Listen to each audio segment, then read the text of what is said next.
All right, so today we want to discuss what is Pig and a language called Pig Latin.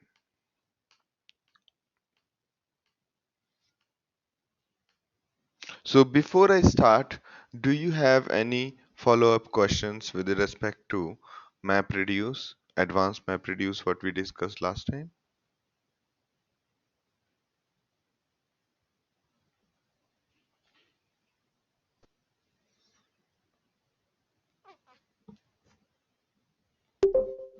We discussed last time we discussed about partitioner, combiner, and input splits, rack awareness.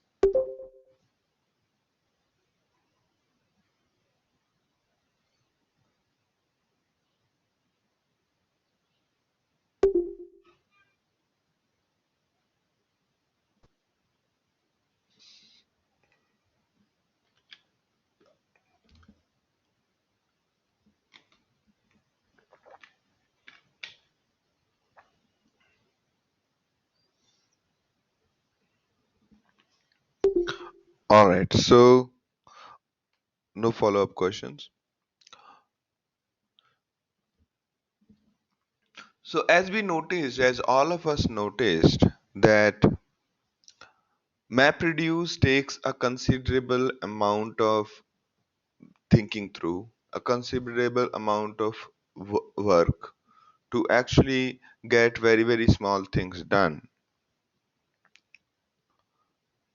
So it was realized that it will be better if we work on somebody writes a language like SQL and using which we can process the data. So two tools parallelly were built. One was Hive, other was Pig, and we will discuss the differences between Pig and Hive later once we discuss Hive. But for now, Pig is a very Pig is an engine for executing data flows in parallel. Okay. When I say data flows as in any processing we had done, any processing we had done on Hadoop so far, like we read the data from MapReduce, we executed map, we did reduce. So all of that involves data flowing from one side to another. Okay.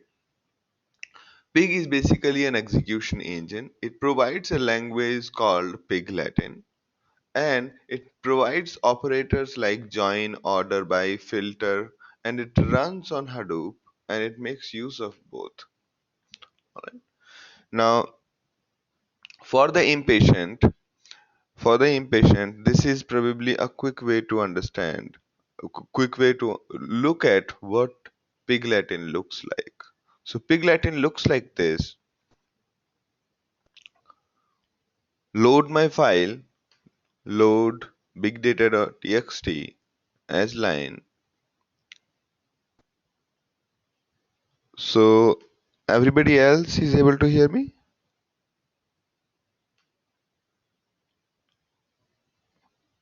Okay, Santosh, there must be.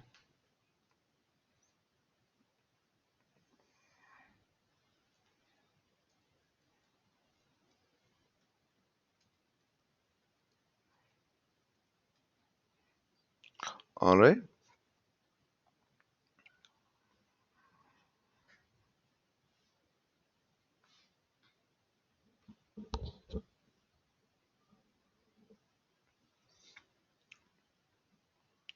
So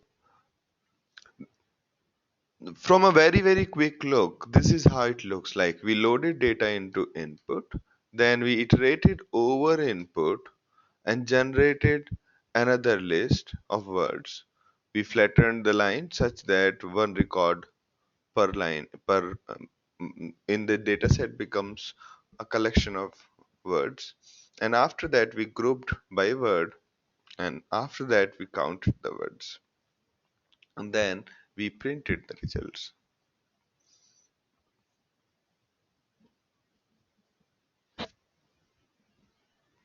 So it's not a it's not very difficult language to learn, and in case you did not understand any of this, that's what was expected, so nothing to worry.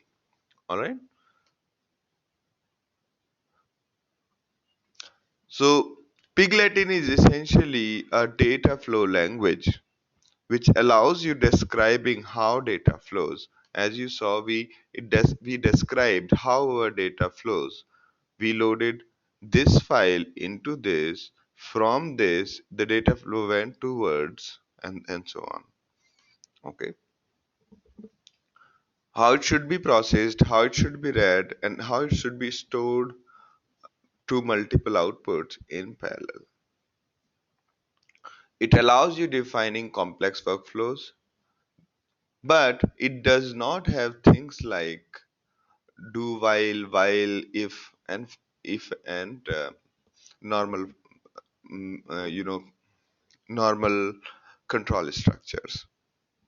Okay, although it looks like that it has for each, but this for each is very very different. All right. Now,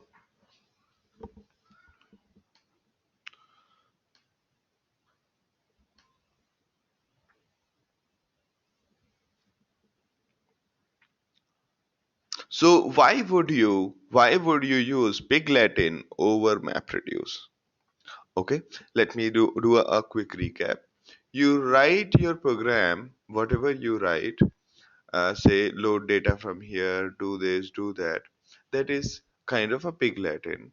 And after Pig Latin compiles it, it converts it into MapReduce, and internally it executes MapReduce. So effectively, whatever you write in Pig Latin is going to generate MapReduce. And why would I use it over Piglet, over MapReduce? Why would I use MapReduce? I mean, why would I use sometimes MapReduce over Pigletin? Here is the details. So Pigletin provides you the join, filter, group by, order by, union, while MapReduce does not provide you directly. It gives you MapReduce functionality where you write group by and all. Okay. So when we were writing our solving our MapReduce problem, if you remember our democracy example, the problem is not too difficult. If you see from SQL perspective, the problem is not too difficult. Just that converting the problem into MapReduce was a big problem. It wasn't so straightforward.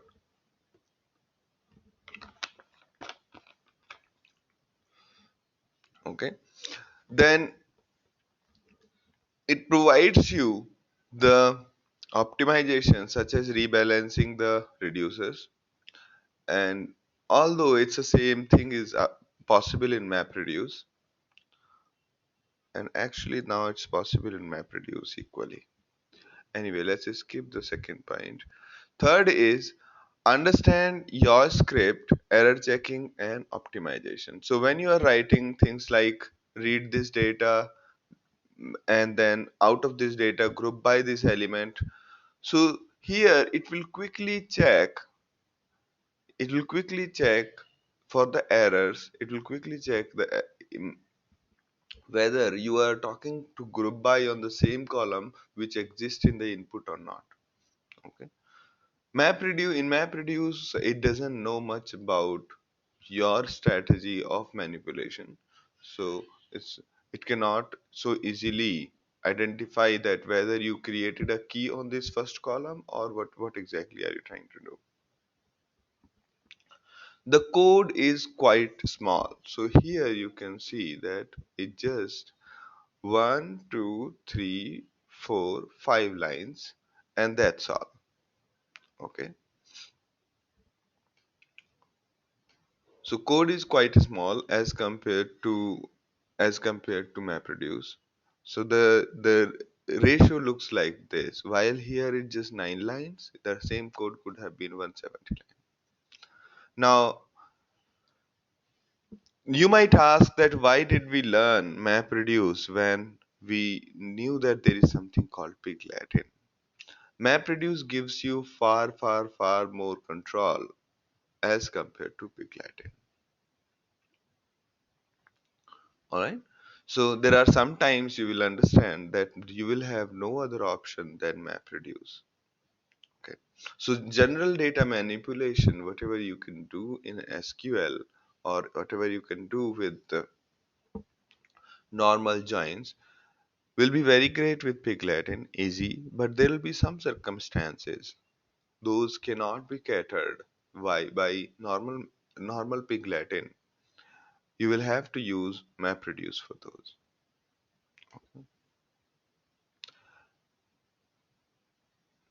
We will, I think, talk about this one again when we are talking Hive. So Hive lets you write your MapReduce in terms of SQL.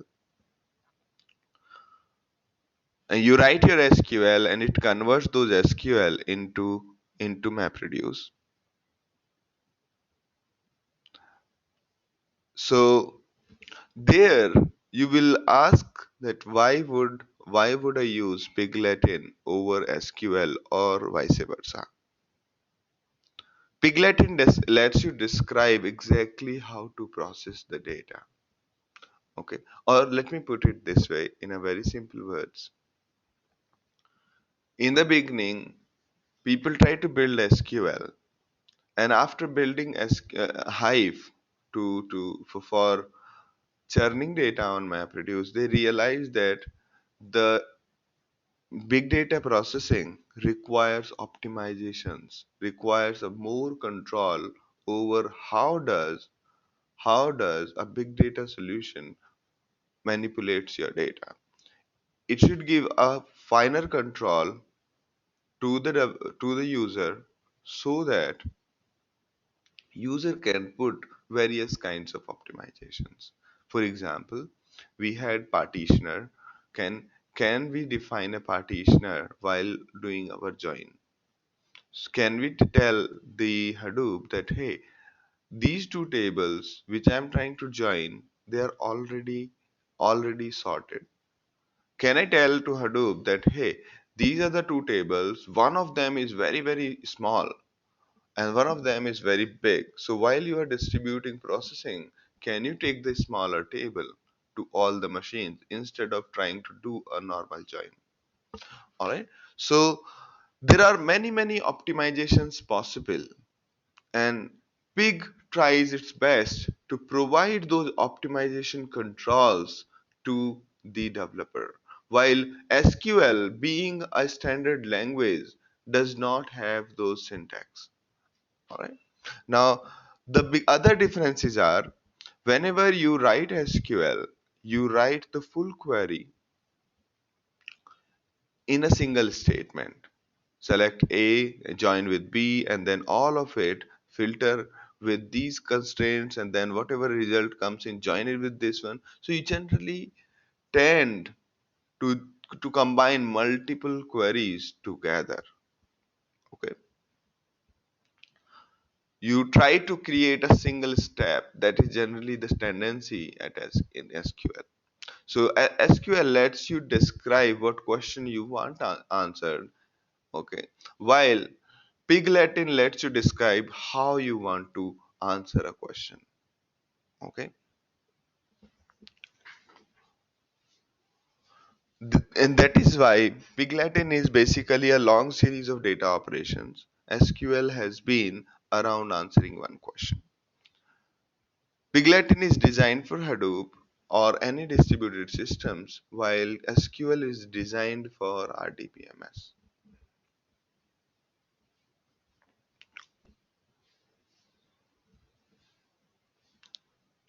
Okay. Now, actually, the better thing would be just to go through these comparisons and then get into Pig Latin and maybe have a again look at this table to understand what's uh, then you will be able to understand it better.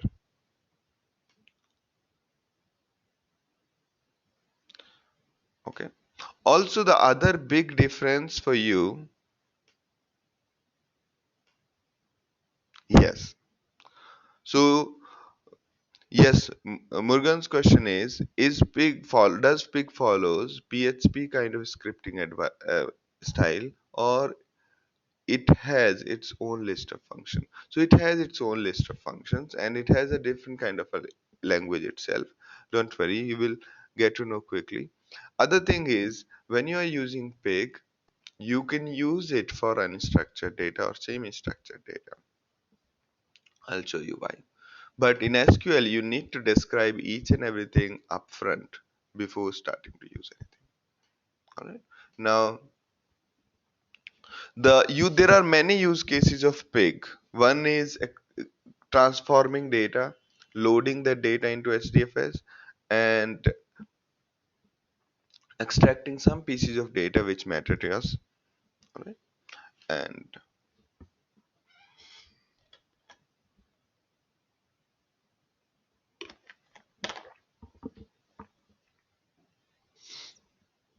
so these are the few things which pig provides to you.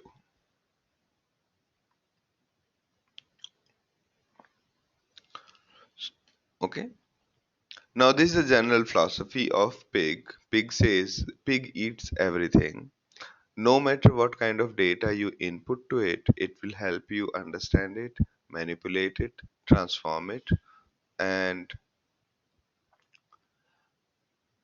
pig lives anywhere, meaning it's not only designed for Hadoop. Okay. The objective of pig is a general one. It will be for almost all other platforms. And pigs are domestic animals, meaning pigs are fairly, you can control each and everything about pig. You can control how should it do this, how should it do that fairly well. It provide you the custom modifications to the functions. You can define your own function. If you don't like a function existing one, you can create your own. Or in case there is no function available, you can create those functions in Java and then put it in pig's library, and that function will be picked up. Pigs fly. The other reason why pig exists is pig has been heavily tuned for performance. It gives you far more control over the performance. So quickly, for structured or unstructured data, then for almost all other systems as well, and controllable as in it provides UDF, then it's designed for performance. All right. Now, to get started with Pig, if you don't have installed, you can use these steps, but these steps are also great. If you just use a Cloud Labs, that's also fine. Okay. Also, in case you are using virtual machine, that will be already installed. Okay. Now, the purpose of this slide is to show you that basically Pig is nothing but a client. So you download it from Pig, from the website, you unzipped it, then you renamed the folder into user local pig, and after that you set the Java home variable, and then you run pig minus x local. Pig minus x local basically runs pig in an isolated testing mode, so that it does not need to connect to MapReduce.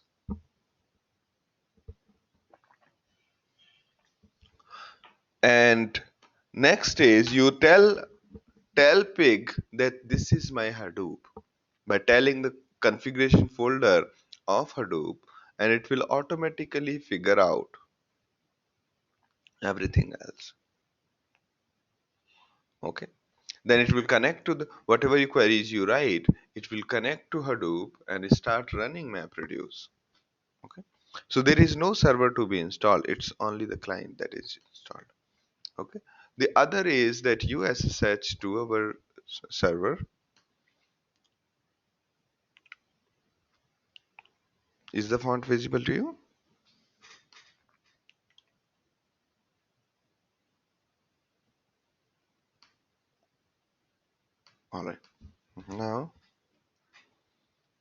SSH student at Hadoop 1. You can use Hadoop 2, Hadoop 3, whichever you want. Everywhere the pig is installed. I think you can see that on the Ambari console.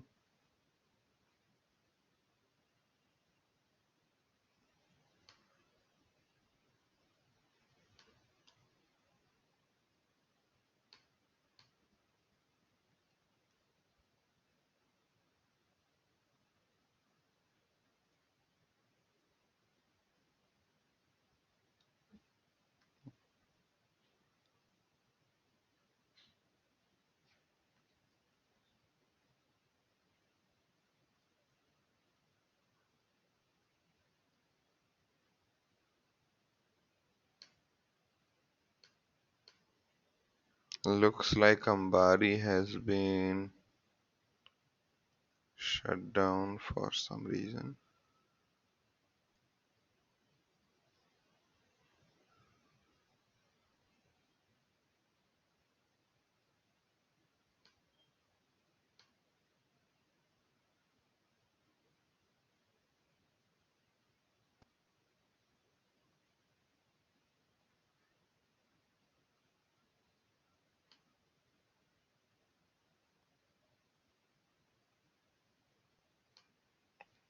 Alright.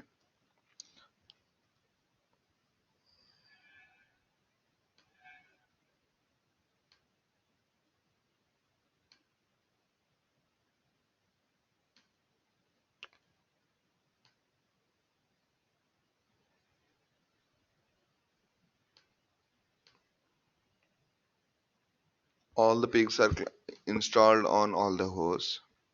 So you can connect to any host and start working. So you type pig on the console after connecting, and you will see that this you'll see the grunt as the prompt. Right? So grunt is the prompt where you type your code, and a little bit about grunt we'll talk about. So it's coming up, I think. What has happened to the cluster?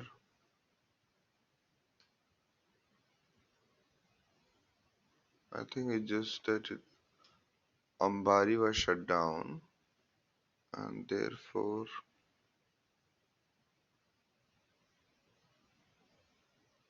alright, I think it'll come up, no worries.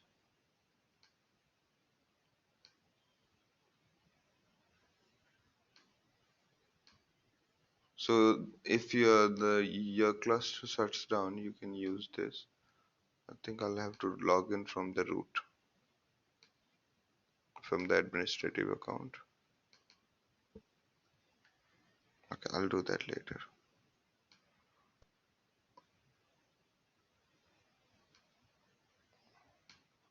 Alright, no, actually, I will have to start it now.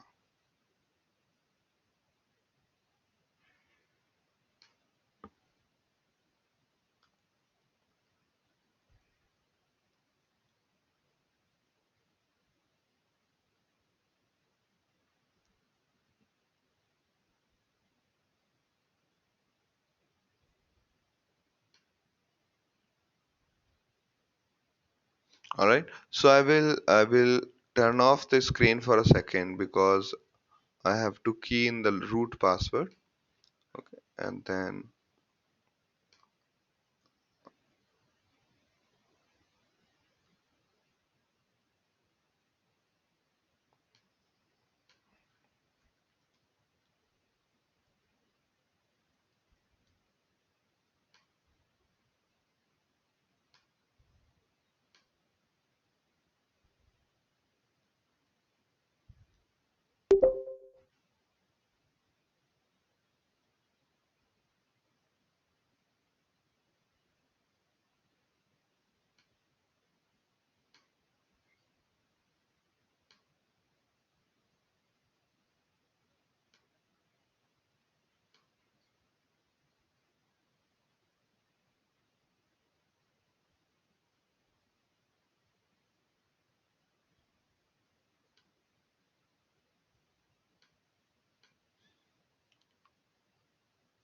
All right, so the data node will get started.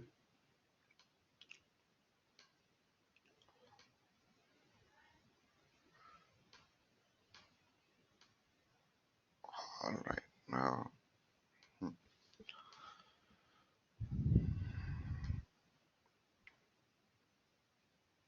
so for this discussion, we have put the data into this folder, user student data.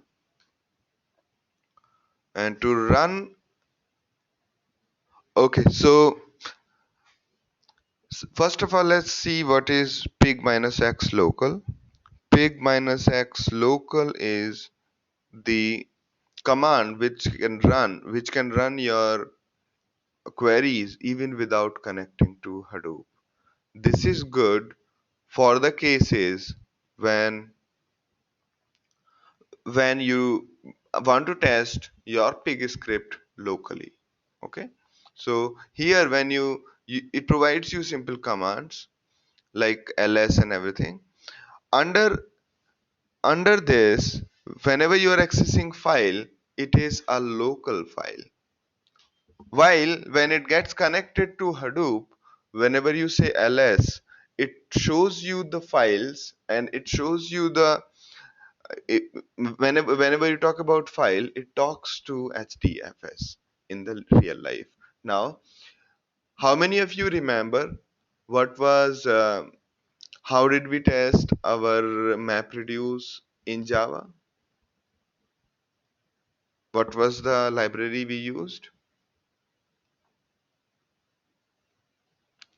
Anybody?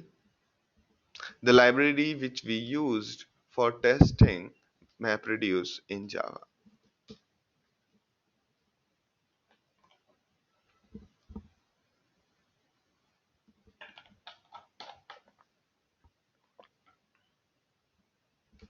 Mm-hmm. Mm, no. So there was a library which we were using while creating unit test cases of Java. So there was a library called mrunit, right? So there, if you remember, we created our test cases, and locally ran our map and reduce without having to upload it on the cluster. So same library is used by Pig also, and it's the same thing. Instead of sending its map reduce to Hadoop, it's sending it to mrunit locally. Okay, so those dummy libraries are being used by Piglet in right now in the testing mode. So if you want to test lot of things locally without connecting to the cluster, probably this pig minus x local will be a good idea. Because in real life, what happens is the clusters are fairly busy, and the things which are going on cluster may be very important. At the same time, whatever script you have written would be might be very resource intensive. Therefore, before you put it in production, you keep on running it in the local mode. All right, now it works. Okay, so we have talked about this, and also the other part is, since it's running locally, so your development pace is generally little better.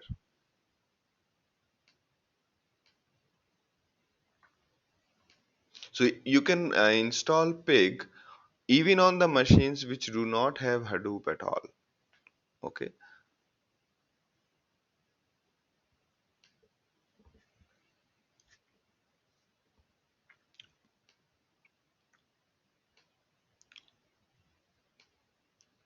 The other ways to execute, one was normal Pig like this, right? PIG Pig, normal Pig. It gave you the direct connect. It ran like in production, gave you a command prompt called grunt. Other was pig minus x local, right? And third way to call pig is by using a script. So you can write a script, say, I'm writing a very simple script, my first script dot pig. Okay. And what it does is it does ls only. For time being, we are just taking a command called ls and pig my first my first script.pig. Okay, now it will execute the script. So you can see the file list. So that is another way. Other way to execute it is using pig minus e and provide a command on the command prompt.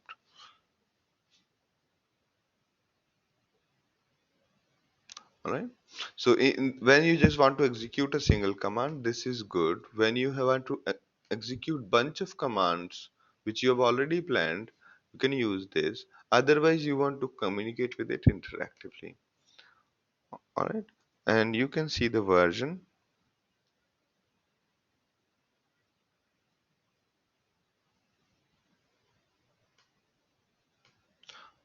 So on pig grunt here,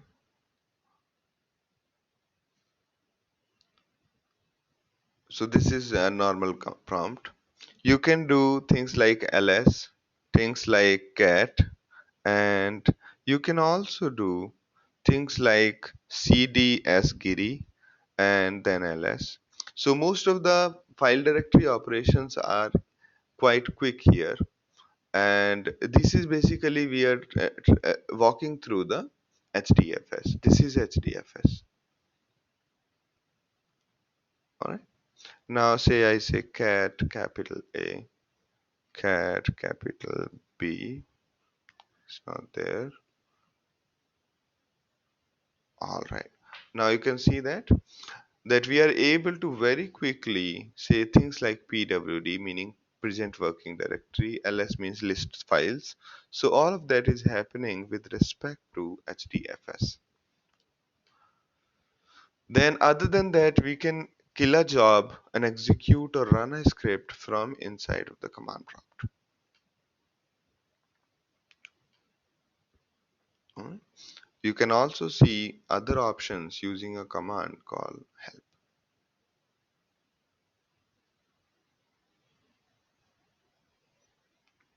Alright,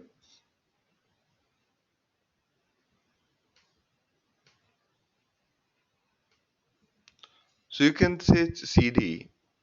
Okay, so now if you see my present working directory is my home directory, I can say as Giri, and if I say ls, you can see this. So cd you can use for changing the directory. I'm answering Morgan's question that how can I change local directory? Okay, local directory you cannot change local directory like this.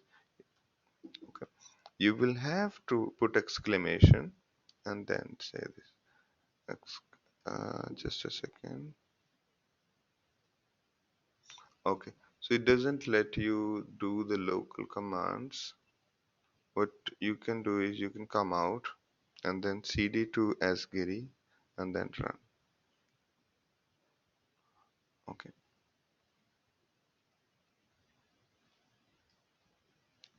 I doubt if provides lcd. It doesn't provide you that, I think. The only reason why would you like to do that is because you might like to upload a file from local. So you can upload a file from local file directory. Okay, so you can upload a file from local directory to hdfs. Okay, now the, like we have say for example uu. Okay, and we are saying we are inside pig and we say that copy from local uu. Okay, and we say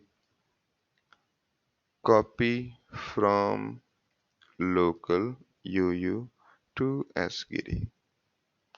Okay, now so basically inside asgiri now you will see this file called uu. Okay,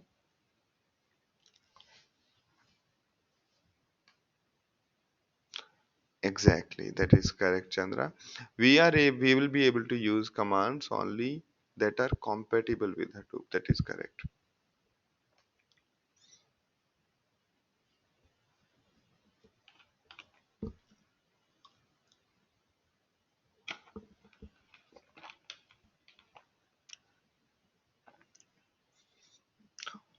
So other than the file directory operations, you can kill a job from inside of pig.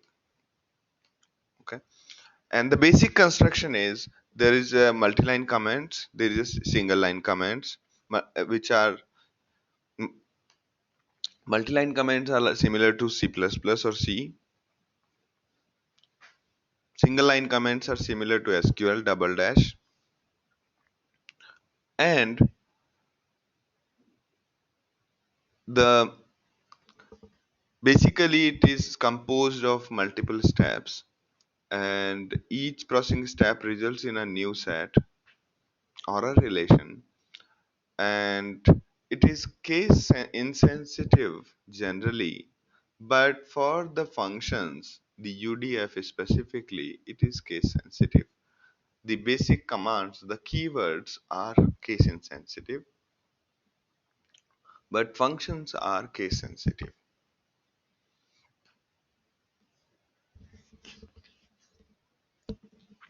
Okay, so let's try to do a very simple thing first. Let me go to data folder. Here you will see all the data required for this session. You'll see all the data that is required for this session. So what we want to do in this is, yeah, that is correct, Chandra. So not all the commands which we execute on local Unix command are available inside that. There are only very few commands, the basics command, which are available inside the prompt. And the more detailing on the commands you can see here is here. And so exact same command, whatever is provided by Hadoop, can be used after using a keyword called fs.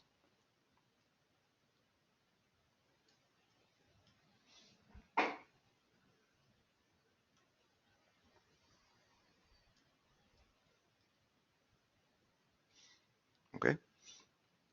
Now let's go a little faster now. Let's go a little faster. You are given this data.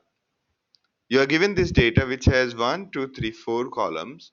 First column is stock exchange. Second is the ticker name. Third is the date. And fourth is the value.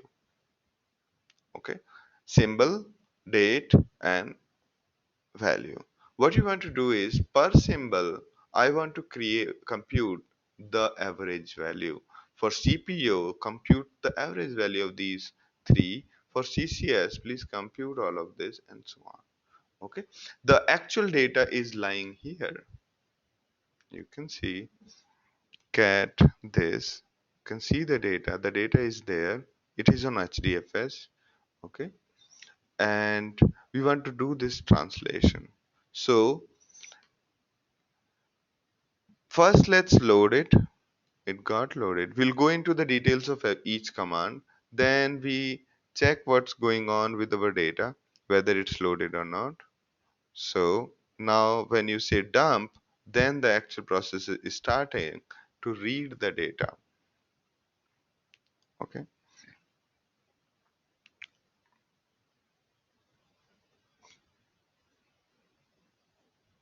So what does this command have? This command says that div is a new set, or in the terminology of tuple algebra, we call divs as a relation. So we'll call it data set, that is easier to connect with. So divs is load this file from HDFS, and it has these columns. Okay. By default, pig tries to think that this file would be tab separated. Okay, and right now, since it is tab separated, it has loaded our data correctly. So dump resulted in a proper output. All right, any questions still here? We basically loaded this data as four columns like this. And to understand exactly the data types of divs, we use a command called explain or describe divs. Okay. So describe divs tells me that divs contains these four columns.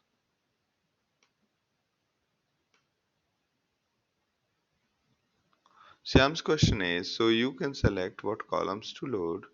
Column, if we don't want give, it'll give an error. Good question. So it doesn't matter to pig how do you basically whether you give it a name or you don't give it a name. Okay, so you can see that we did not give a name. Okay, and if we say dump or we say describe, it will still not describe, but you can say dump divs, and you will see that it has still understood the data very well. Our result from this will be comma separated.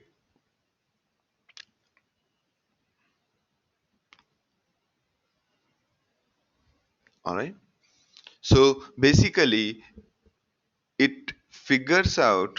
Yeah, no, divs is our variable, Roshan. You will have to say divs. This is your variable. You can give it any name, and then you say load this particular file. Okay, then it will load the data of this file into divs. All right,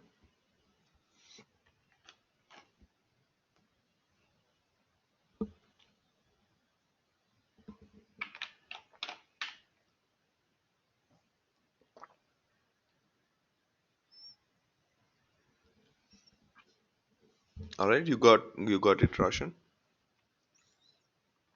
See, so still we did not provide any column names. It figured it out. Okay, how did it figure out? Because our input was tab separated, and that's what pig expects in the input.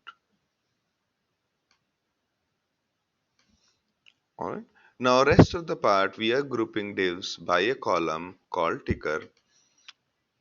In case we have not provided these column names, we can still use the second command by using $1,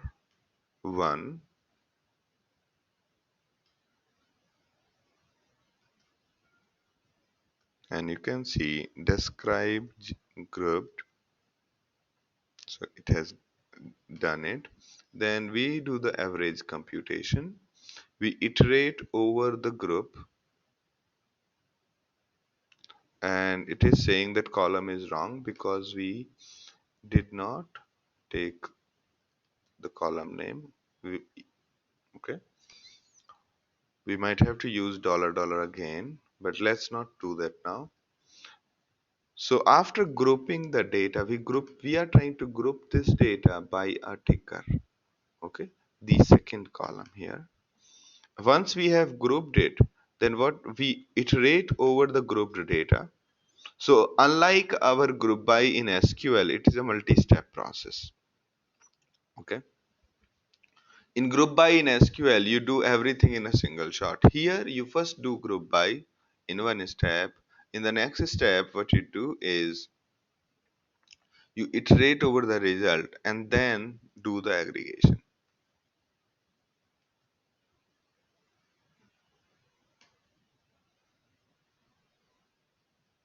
And the result you can store here.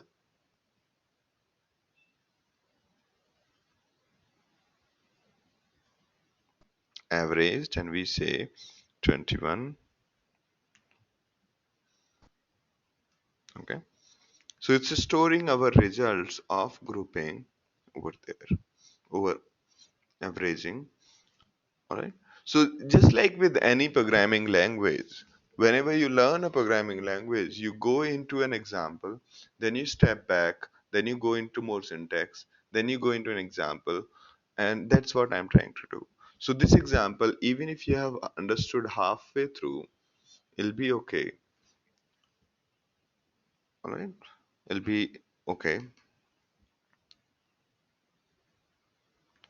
And once it is done, we can say cat this particular file.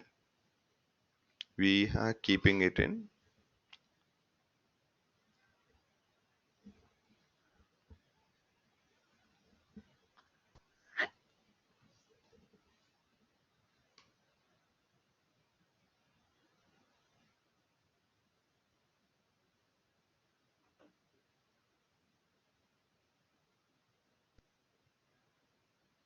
So the last column is what we are using. Okay. So Sam's question is, what does divs minus val means? Whenever we are referring to divs minus val, we are basically referring to this value. And Roshan, can you send me the screenshot? Because if you just simply copy whatever is there in this presentation, it should actually work as is. So,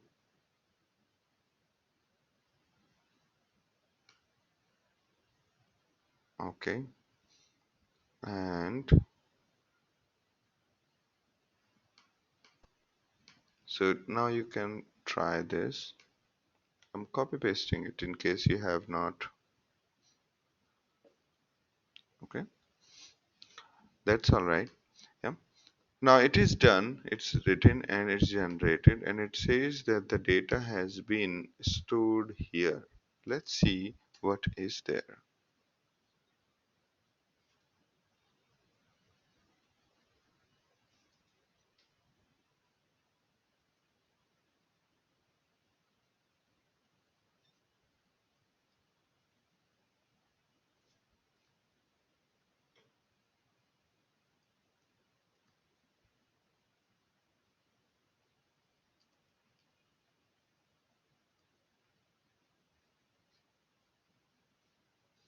So where did we store it?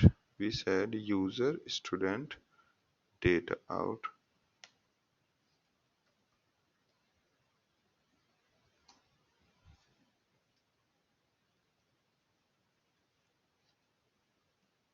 Huh? So here average 21F, we can say, yeah.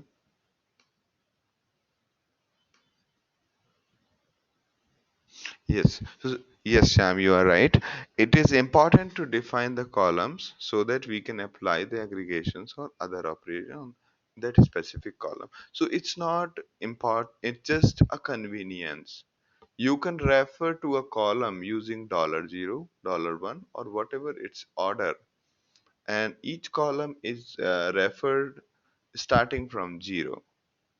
All right, we can convert the same problem into, we can convert this one into something like saying, let's say we say $3 and $1, like this. Okay, we'll talk about it, no worries. Prithvi's question is, can we have filters on dataset? Yes, we will have filters, and let's jump into now. Again, I'm going back to the basics, and we'll uh, go through few examples, and by the time of end of this session, you will be fairly comfortable with pig. Okay, so pig has the basic data types like int, long, float, double, char array, byte array. These are the basic data types which pig provides you. And other than the basic data types, this is something which is important. It provides you complex data types. There are three basic complex data types. First one is map, other is tuple, and other is bag. A map is essentially a key value pair. a collection of key value pairs. All right. A tuple is fixed length ordered collection. So you can think of tuple as a row. Okay. You can think of tuple as a row in the database. Also in the map, the key can be a character array, while map can be any complex data type or scalar data type, the basic data type or complex data type. So a map can have a map as another value. All right. Map can have map as the value, or tuple as the value, bag as the value, or simply integer, string, or all of those basic data types we talked about. Here what I missed was byte array. Byte array is an array of bits. Okay, this is the by default, this is the data type which is given to every fields. Here in the previous example before this, we did not specify the data type of each of these column, but we computed average on top of it, which means Pig automatically tries to identify the data types of the columns even if you have not provided it. It did not throw us error saying that we cannot compute average on an string column or on an unknown column. All right. It does not say no. That is why when we say pig eats everything, this is what it meant. Okay. Even if you did not provide column name or even if you did not provide the data type of each column, pig was fairly okay. And this is one of the reasons why it is used in unstructured or semi-structured scenarios. Okay. Now, the complex data type, a tuple is very close to the row, and a tuple is basically a sequential list of values. And third is the bag. A bag is an unordered collection of tuples.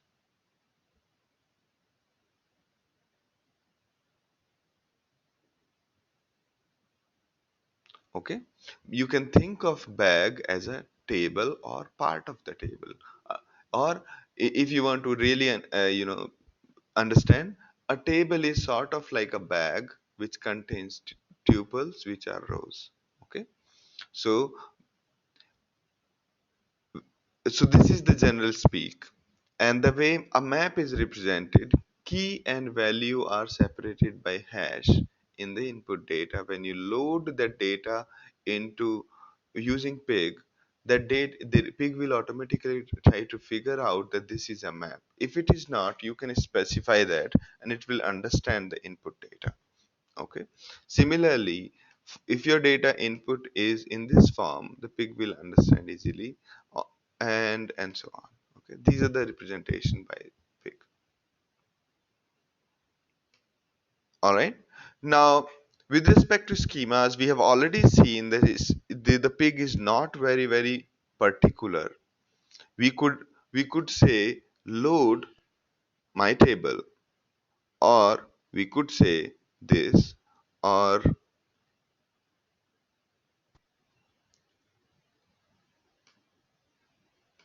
so. Murugan's question is, can it take different structure of data? Say first is three column, second is two columns in your example. Yes, it can take. Those data will be null. Alright. So let me go back here. What you mean to say?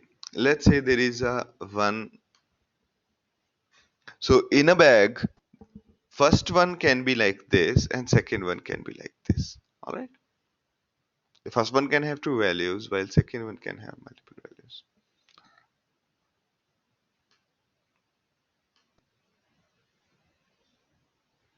Yes.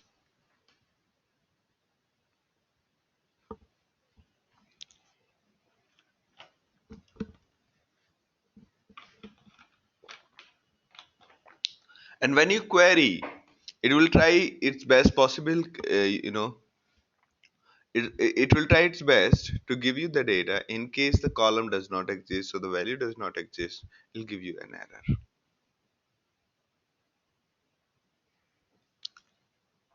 Okay.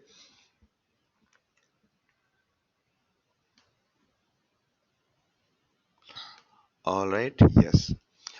Any other questions for me? Is everybody with me? Or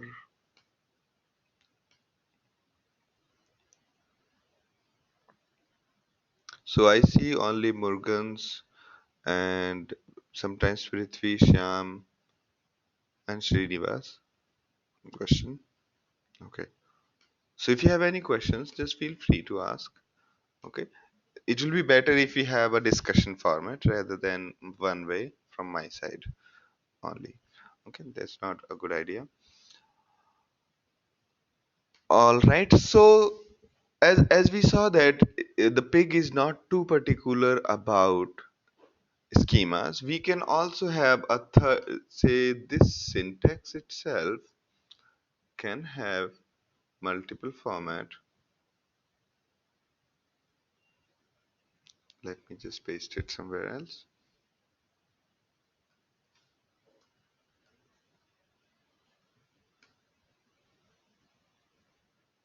Okay, so it could be this, it could be, you can take this up and remove this like this, or you can have this way. So all threes are fairly well accepted in case of pig. Okay. Here what we are trying to do is we are saying our first column is character array, second column is character array, third column is character array, and fourth column is a float, a number. If you don't define your data type, pig tries to take best guess based on the type of data. Alright? And on the same lines, when we are loading a data which is say map,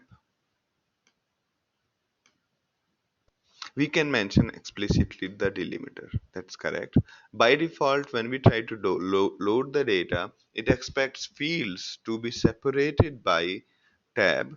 But if you want to use another delimiter, you can use that. Okay. Now,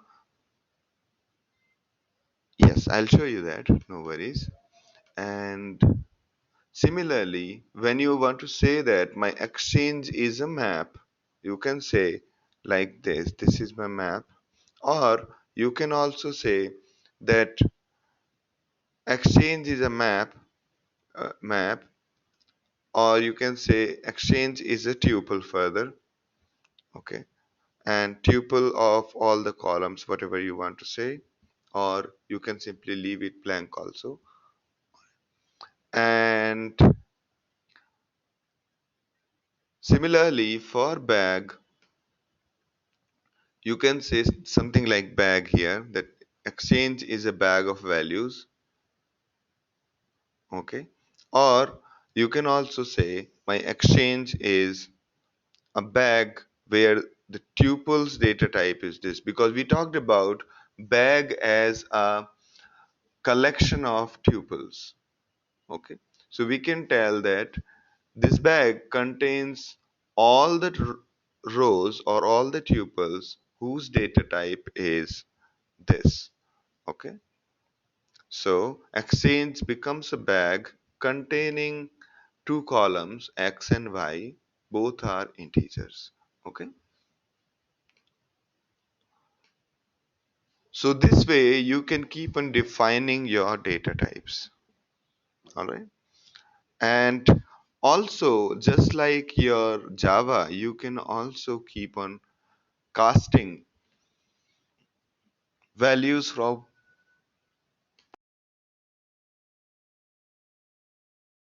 just like Java, you can keep on casting the values from one data type to another, okay. Now,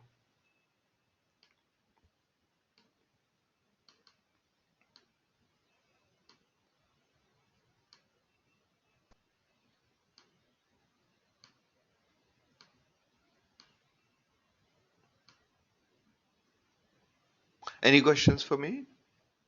So again, I'm back to the load command. So this is one default one where it loads the values of any data type. Tab is used as a separator, and absolute or relative URLs will work fine. You can say this, which means you're present working directly the home directory. It will expect that here, or you can say data slash this. Then it will expect inside the home directory, inside data, this folder need to be there. All right. Now the next would be, or you could say slash user slash student slash data. This is absolute one. Okay. These paths are generally considered absolute.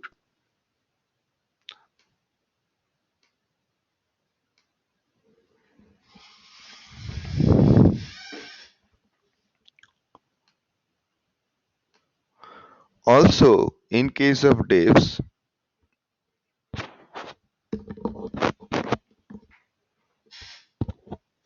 you can define comma like this. This is Prithvi's question, where if your data input is separated by comma instead of tab, you can say using the pig storage and comma. Tomorrow, if you have any other data lying in other database, you can say load my data from there instead of HDFS. Okay. Also, if you have multiple files, say 10, 15 files, you don't want to specify their name, you can also specify in this format. You can say star. So, okay. So all the files starting with nysc div will get loaded. Next is, so you can load data from all the sources. This is adhering to their basic philosophy of pig lives everywhere. You can load the data from every other source. Okay, be it file, be it HBase.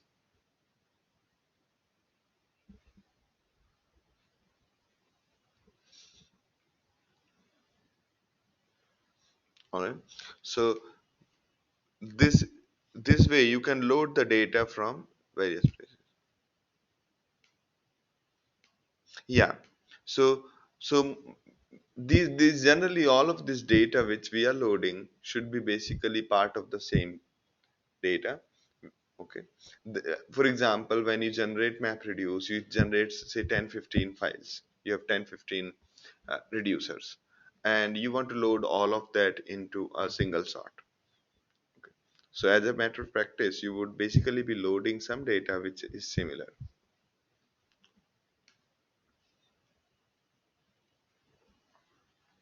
And this is the case where you can use it also. The full syntax more would be using pig storage,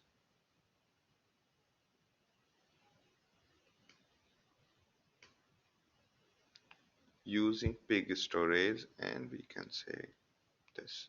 Okay, so we can, this is sort of a big syntax.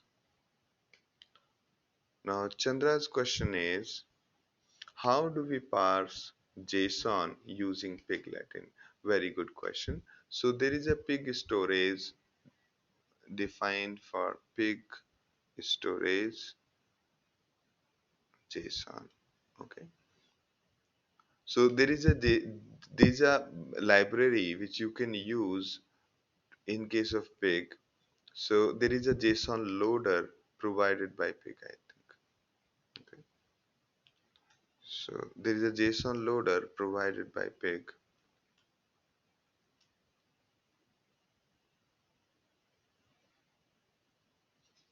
Okay. And let's try to create a file, because I have not used JSON loader so far. Let's try to load this. Yeah, JSON loader does that.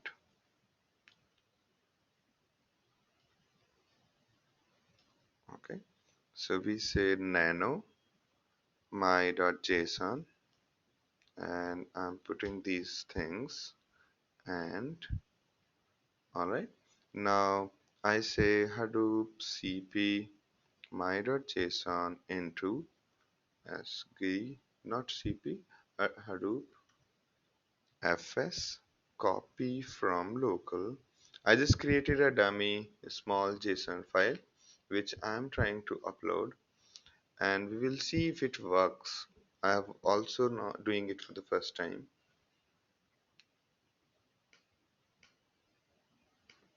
Okay, so we say cd as Giri, and here you will see cat my.json. It has the data what we want. Now what we want to do is j equals load my.json using JSON loader. Okay,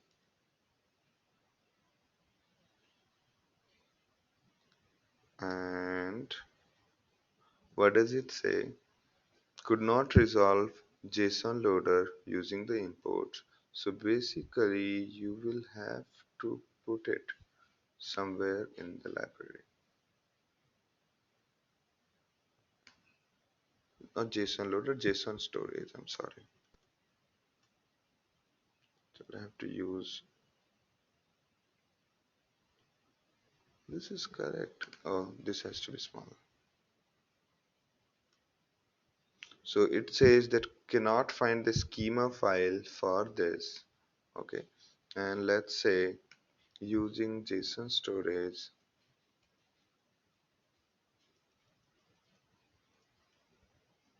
Okay, now you can see that.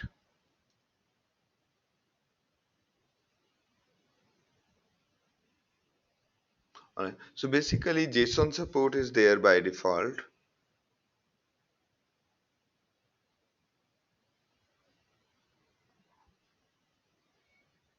Alright, so JSON support is there by default. It's just that we'll mention it. You can see that because there is a last line empty. That's why we got this. We can remove that and everything will be alright.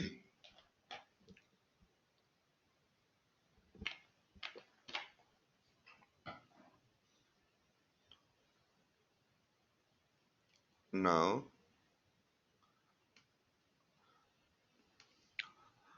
alright, so we are able to do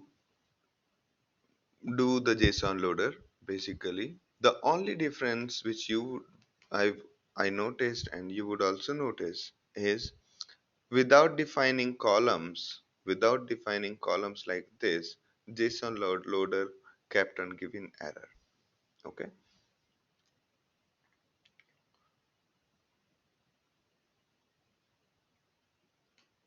Any questions on this?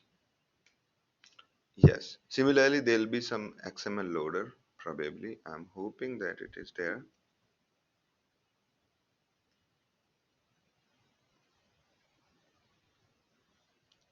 Let's give it a shot if it is there.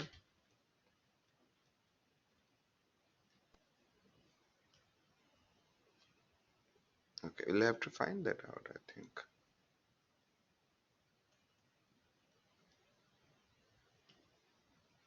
Hmm. We'll have to find that out.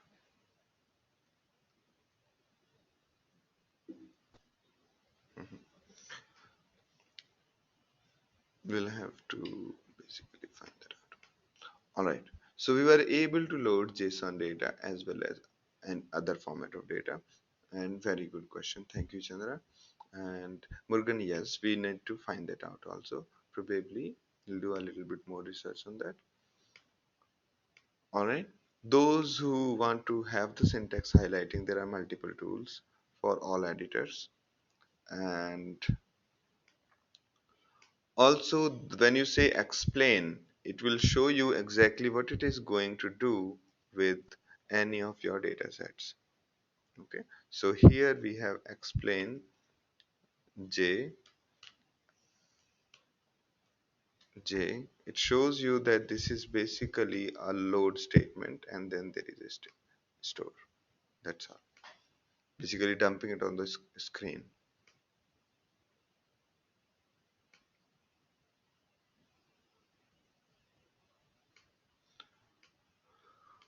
All right. So,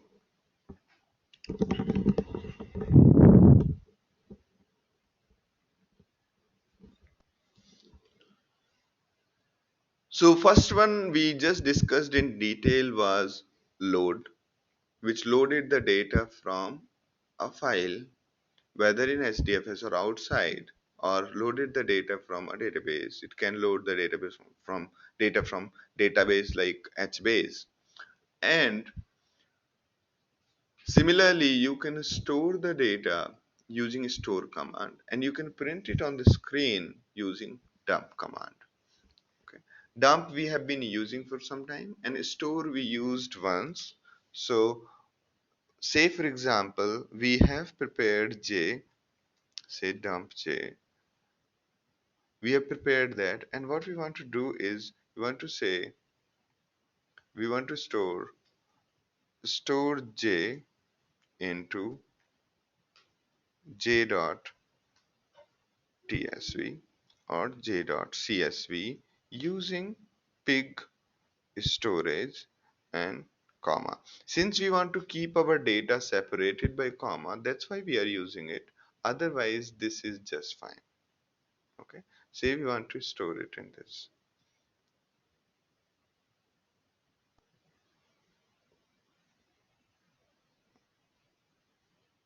Okay.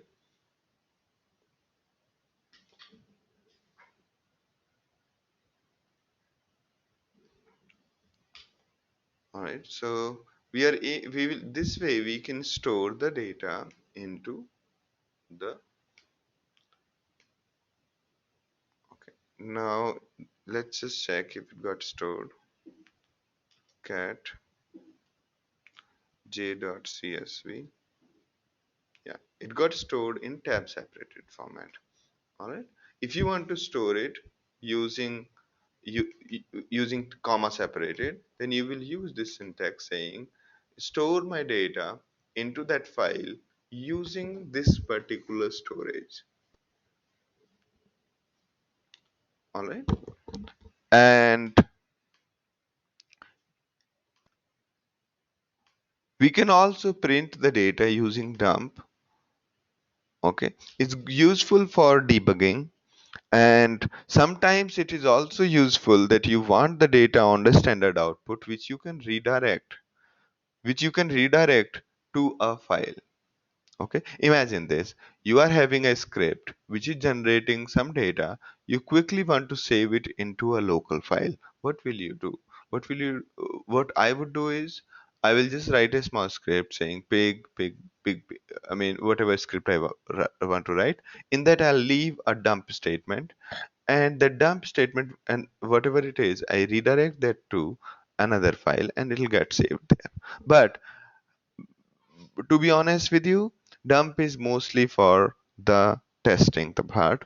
It's not it's not testing or debugging. It's not really of much use because we'll be dealing with a lot of data, and that data we should not be handling, we should not be dumping to the screen. Okay.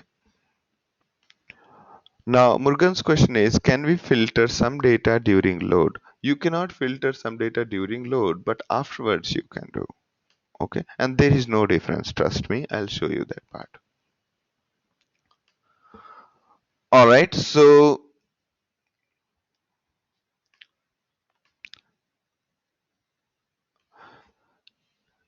we talked about load, we talked about basic command like file system command, make directory, cat, copy on to from local. All of these commands were basic commands on pig. The syntax for load, we talk syntax for load, and then we talked about dump, we talked about store. Now the next step is for each. For each basically takes each record one at a time and applies. applies those projection. Okay, so the syntax is for each and your data set, and then generate, and then the column names which you want to generate. Okay, it's more like your select query. What does select query do? Select query gives you few columns out of the input. Okay, so for each and generate is more like a select query, or in terms of database speak, we call it as the projections. Okay, basically for each divs and generate would prepare a new set of data set containing only two columns, ticker and the values. All right, it will basically create these two columns. Now, so it'll load the data as these four columns, out of which for each record it will only pick these two columns and print it. All right.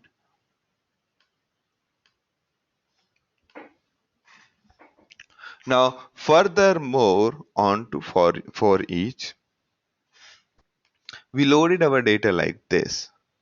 There is another data set called NYSE daily. Okay. So there is something. Okay.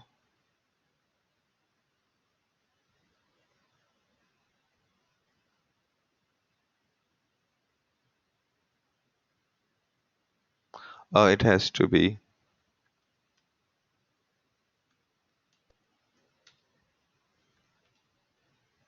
Oh, it doesn't have to be users. It has to be user. Okay.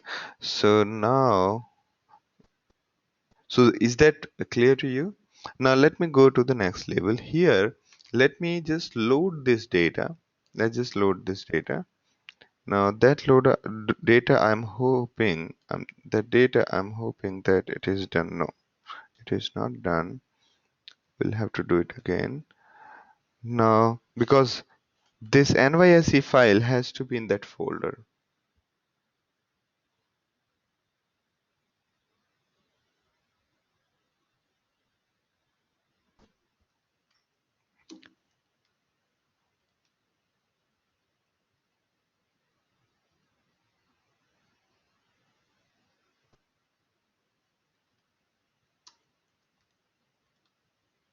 Huh, now it is there. So NYSE daily is there in my folder.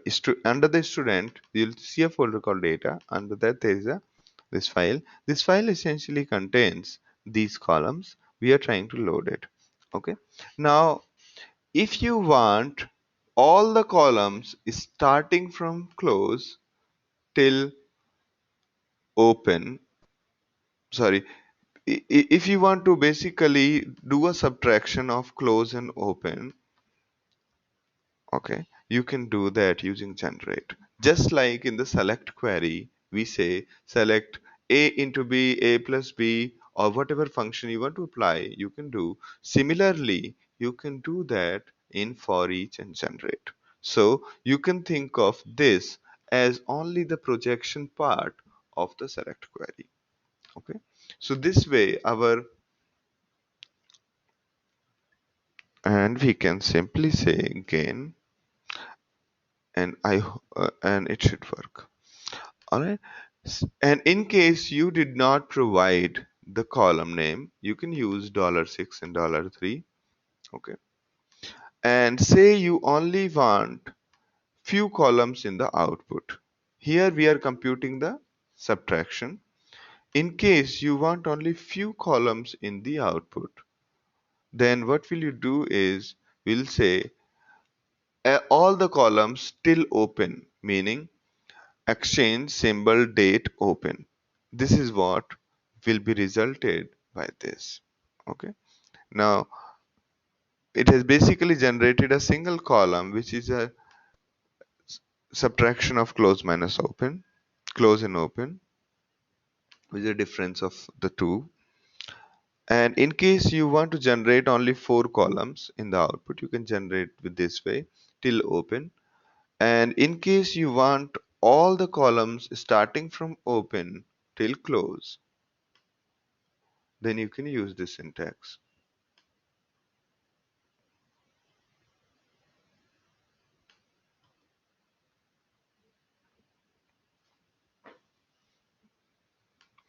Yes, and in case you want all the columns after volume and ADJ close, then you can use this volume dot dot.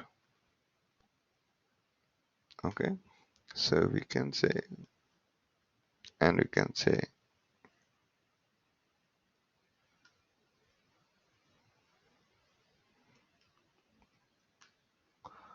all right. So Prithvi's question is, can we get close, open, and close open? Yes, close minus open. What you mean to say is, do we can say close minus, sorry, comma, open, and like this. That's what you want? Yeah, you can do that. Okay. Also, you can do things like square root of close minus open into say close divide by something. Okay. So just like SQL query, you can apply all of these functions. All right. Yes, Chandra, that's like lazy like pig. Yeah.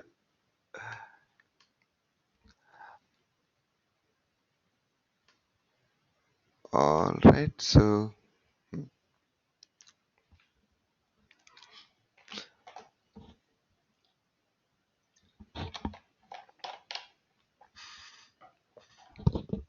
this is good that we are able to load, we are able to do iteration, or for each is more like a projections on the data. So how do we do exception handling? It does Pig doesn't provide you, just like SQL, it doesn't provide you any way to handle the exceptions right away.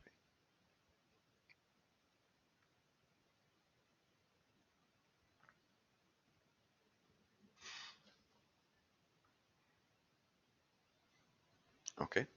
Because exception handling is more true in case of a procedural language or object-oriented programming language, but that's not something Pig has provided. All right. Now, to keep you connected to the fact that Pig is essentially a map-reduce platform. Pig internally is a map-reduce one, and internally map-reduce is happening. So let me ask you this. So Prithvi, okay, before I, okay, some max min. Yeah, we'll talk about that one also. All right.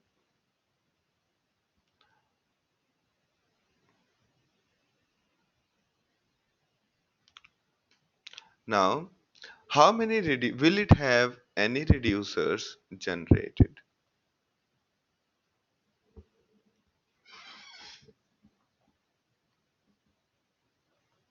So since it is going to read the data, apply these functions, do you think any reducer code will be there as a result of this? Yes, these are all implicit conversions and it gets converted into int. Yes. So a lot of time it tries to do the implicit conversion by itself. All right. Okay. So Prithvi says no. Murugan says no. Anybody else thinks yes or no? Yeah.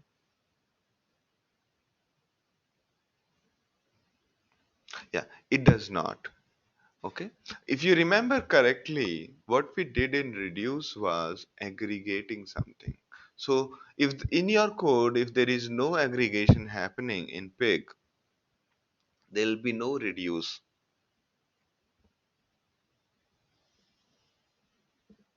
So here, if you have to do the same thing without using any piglet in, what will you do is you will just read the data and you will, while running it, you will mark it that don't generate any reducer. All right, you'll just read the data, only keep few columns, and that's all. Yes, so there is no aggregation and there is no. So Murugan, don't worry, there are where clause and there are so many things. Group by is there. Okay. S- So it's not yet finished. All right, let's take a break. Yeah, thank you, Chandra. Yeah. Let me drag it till here. Okay. I'll be back by. So today I want to take a little bigger break. So take a break for 15 minutes and back by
Hi, I'm back. Are you guys back?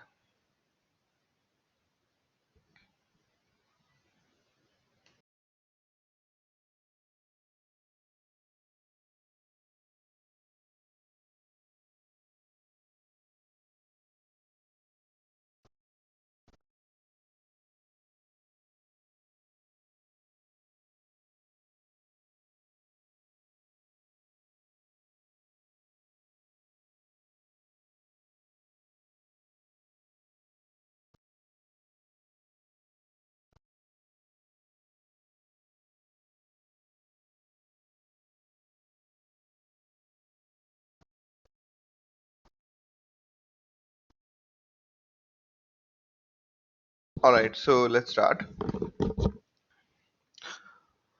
Okay, so my voice is coming through clearly now?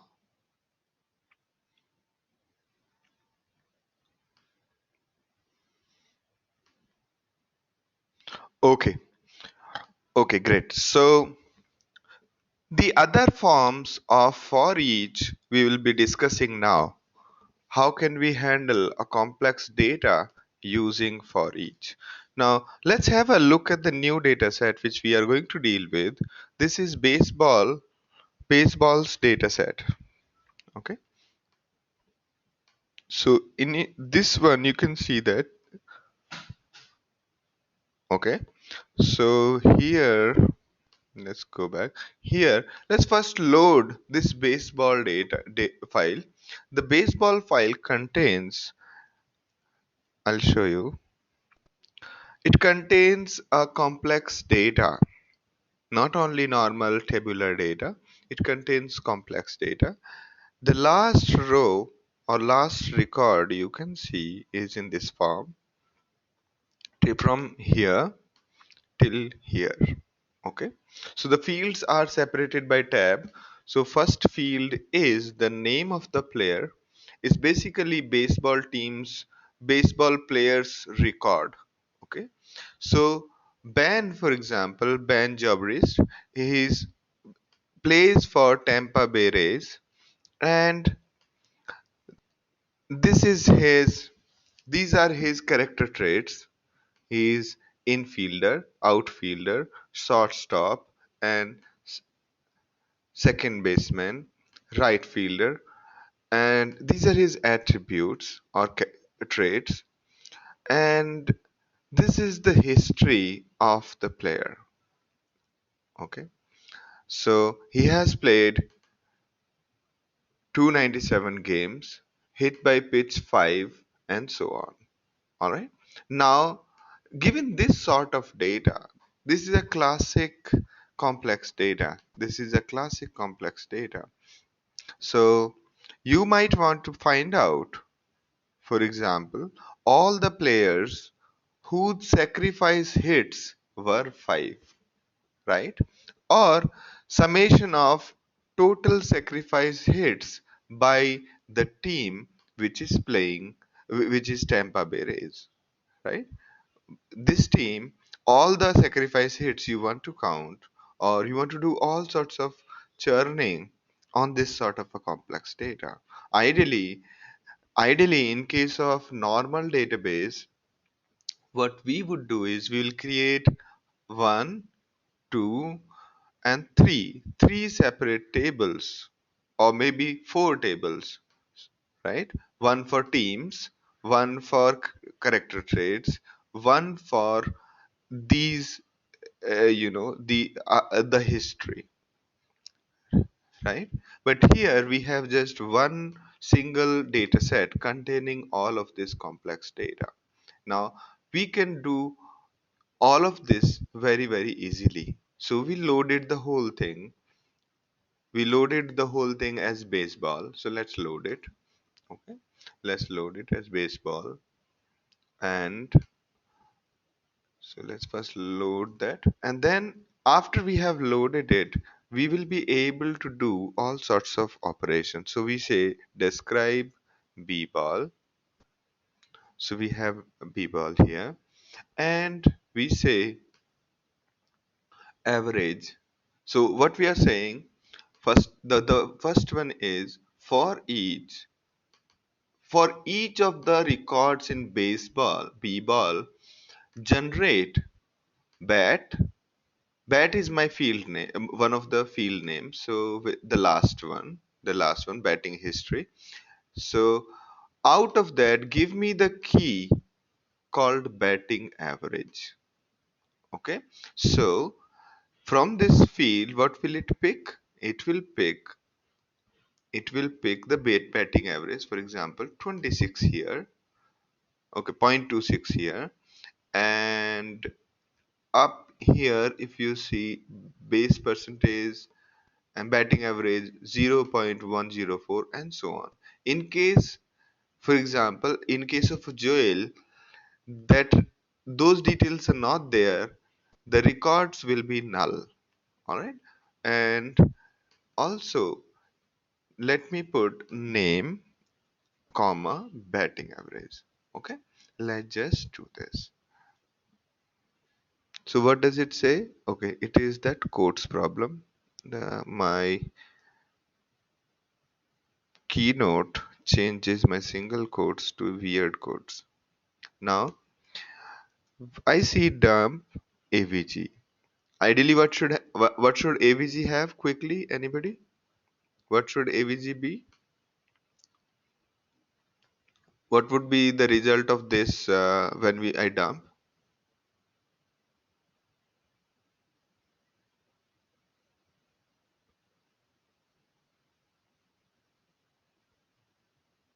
Are you with me?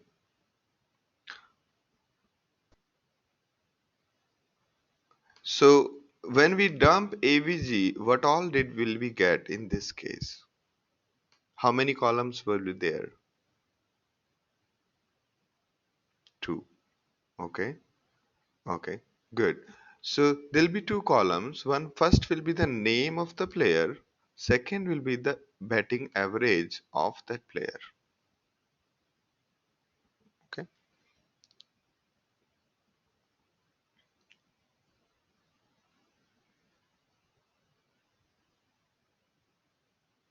So let it run, and by that time we will do a little more understanding of this. So there was a baseball file containing name as character array, team name as character array, traits as bag of values. Bag of values, when I say, I mean this. Okay. So this was the bag of the values, right? So this was the bag of the values. It contains only one column per row. Okay. This contains only one column per row. You can think of this itself as a data set, each element being a single row. Then the last one is a map, okay? And it automatically figured out how to, because as we told you that the map representation is square brackets and key values are separated by hash, and the bag is in the curly brackets, and the fields are separated by bracket. I mean, fields are put into this. Now, all right. So now you can see that for each player, we just got Ben Gilchrist 0.26, 0.104, Ryan is 0.284, and so on. And also note this particular one, as I was telling you, that in case a player does not have a particular row does not have that value, it will give you null, right? It'll give you null. Make sense to you?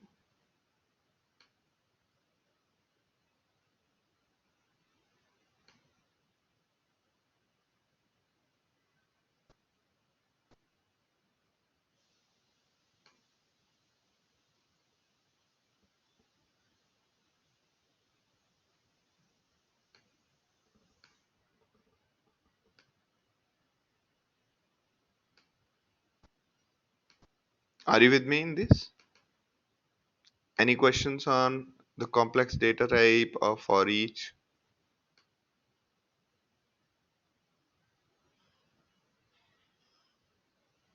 Okay, Murugan is not clear. So we talked about, okay, so is there any specific point which you want me to clear? Looks like others are not also clear.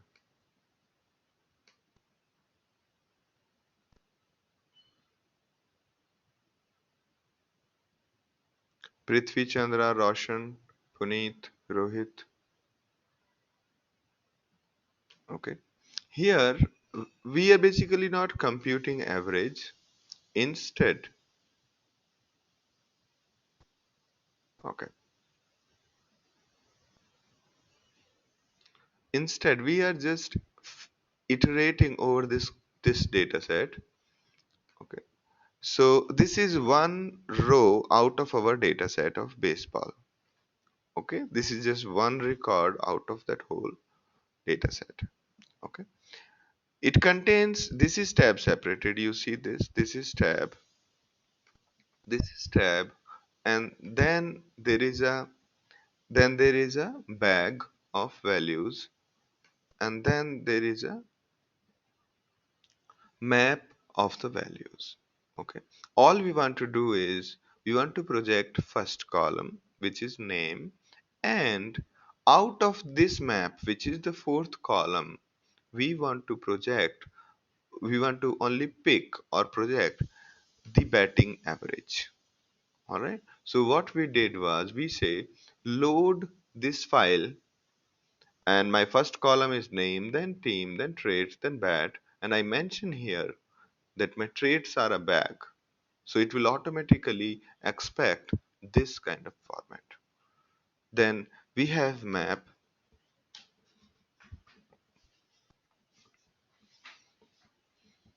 Okay, when you have map, it will expect square brackets and key value separated by hash, and you iterate over each record, and for each record you generate, you pick up name, and out of bat this map, we are only picking the batting average. Okay, for each record we are going to pick only this particular key.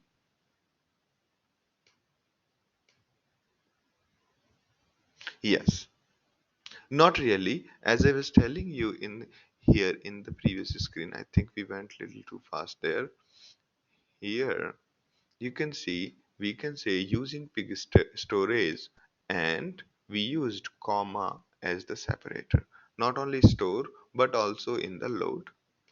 Okay, here using pig storage. All right, and similarly we can also define the the separators for other parts. All right, now if there is a tuple in the input and we want to only pick up parts of it.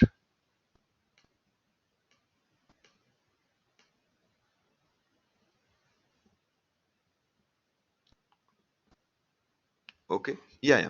So that's what is visible here. Now it will be like this. In case that map is does not have any value, it will be blank here like this. Right? That is Roshan's question. So the way Joel is does not have any value, it will have like this. Okay, good. Anybody else? Murugan?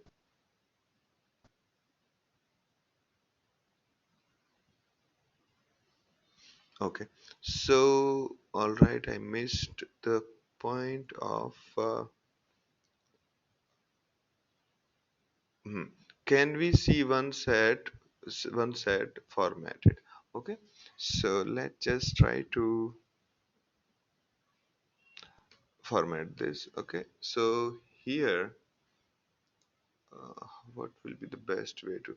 I'm breaking it down further. Okay, like this. Okay.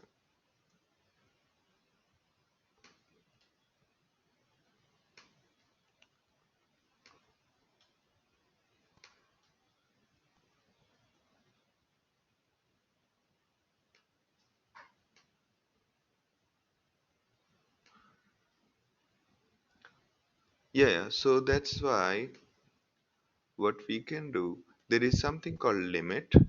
Okay, we can say,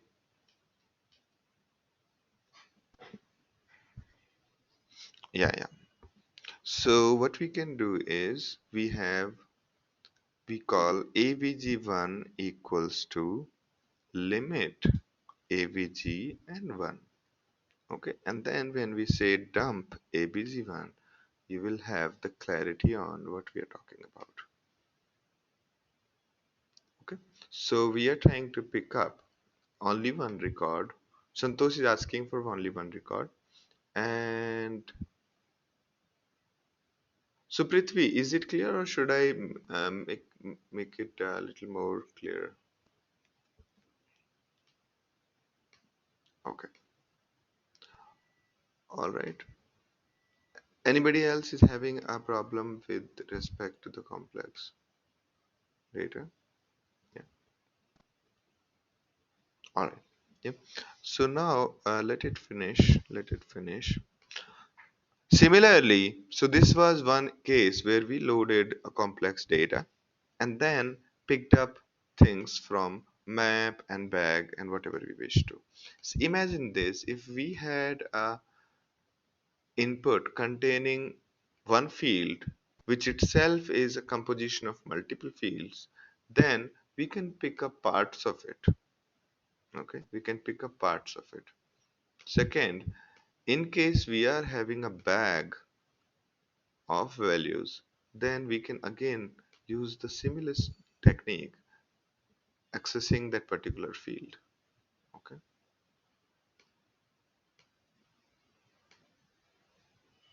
Yes, Chandra, this is mostly batch processing, and that is why it looks slow. Okay, we got only this. Never mind. So,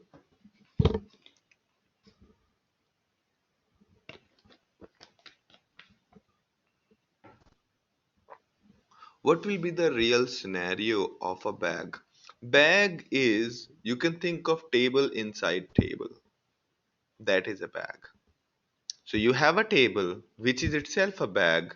Inside it, there is another table in the inside one of the cells. Then we'll say that this particular field is a bag. So Syam's question is, what will be the real life scenarios for the bag? So yeah, we have a phone number, phones of people. So imagine this: you have a contacts, all the contacts, and the name itself, the name itself is the list, a composition of many other details. Imagine this, or under your address, you have written the address in the tabular format. Okay, so that way you can think of bag as a table. Yeah, list of degrees. Yeah, that is a better example probably. In your LinkedIn profile, you have mentioned list of degrees, for example. Yeah,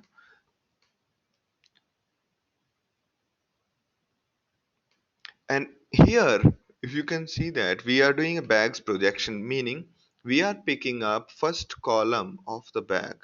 Okay, meaning this table, out of this table, inside the table, we are only picking first column. Okay, now let me show you this. So as opposed to what we are trying to, what does it look like? Let me just go back to the actual record. Where did I keep that?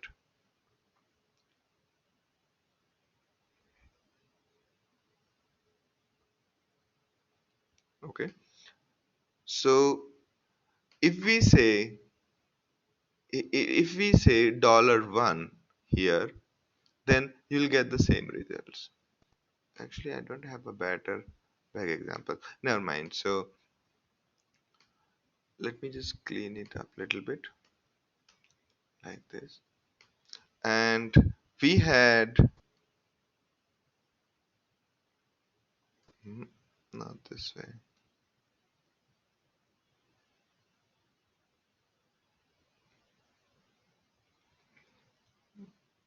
Okay, I'm just trying to create a data set which I can explain.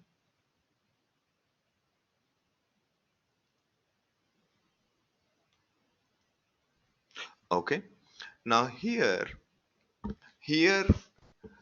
let's imagine that we have a data set containing three fields. First one is the name, second one is the team name, third one is the character traits along with the frequency.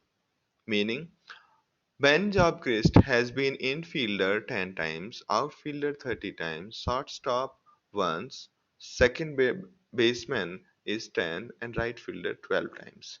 Okay. Now, what we want in the output, we want to generate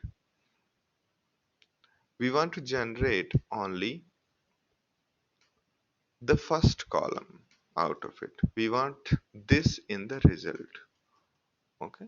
This is what we want in the result. So, how do I pick up only one part of a bag, only one first field out of this? This is a bag containing tuples, each tuple having two columns each, and we want to pick up only first field out of this tuple. So,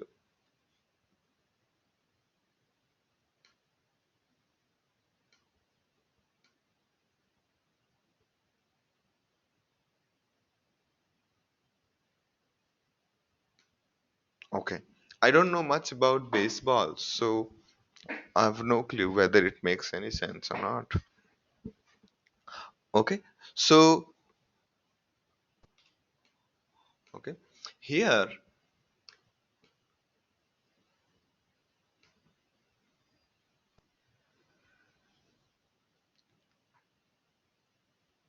okay.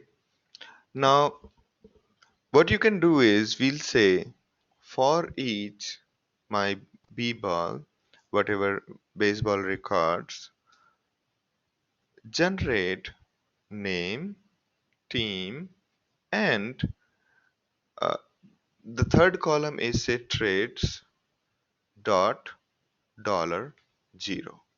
This will generate this kind of data. Okay, this will generate this kind of data. All right, make sense, Chandra and others? So that is projection inside the bag. All right. Similarly, we can also have the further projection the similar way. This, if you have three columns, you are only trying to pick up two columns. Instead of saying b dot x or b dot y, you can say b dot x comma y. Now Shyam's question is, how is a dataset as key value pair in the real world generated programmatically? Yes, it is generated programmatically, and even if it's not generated using pig, you can transform the data into the format you wish to. Okay.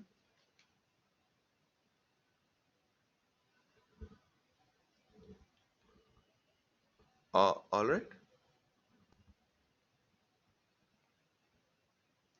Now, the other forms of for each is that you can multiply things. For example, incents equals to for each divs generate multiply dividend by 100 and give it a column name. Okay.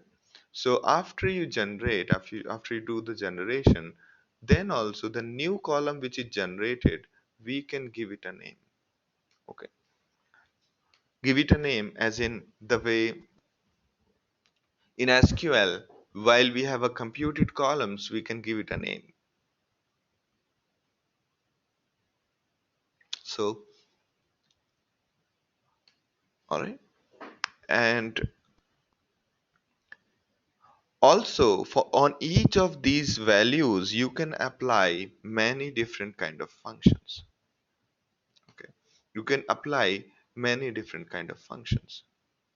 So here the how should I say? Yeah. So here you can see that, say, concatenate is of one function.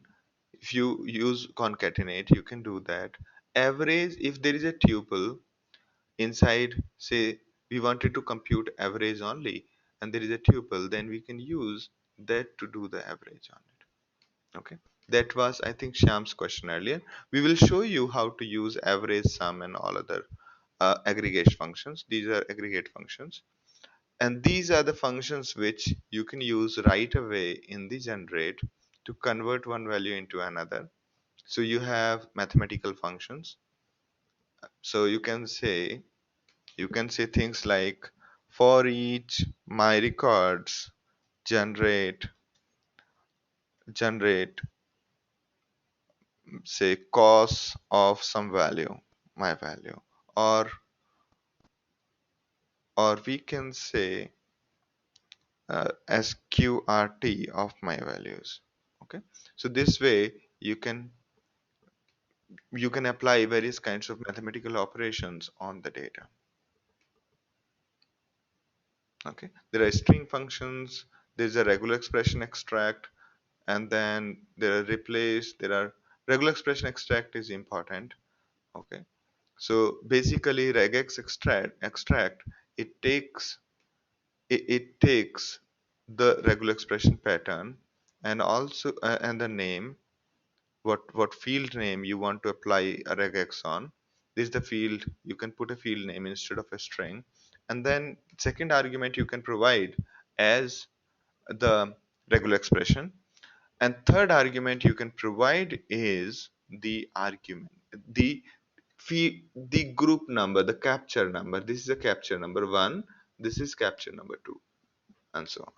Okay, this way you can parse a lot of data using pig, using regular expression extract or regular expression extract all. Okay, this will basically generate all the tuples for each group. So how many of you, so who has gone through regex, or who know regex? Regex is regular expression.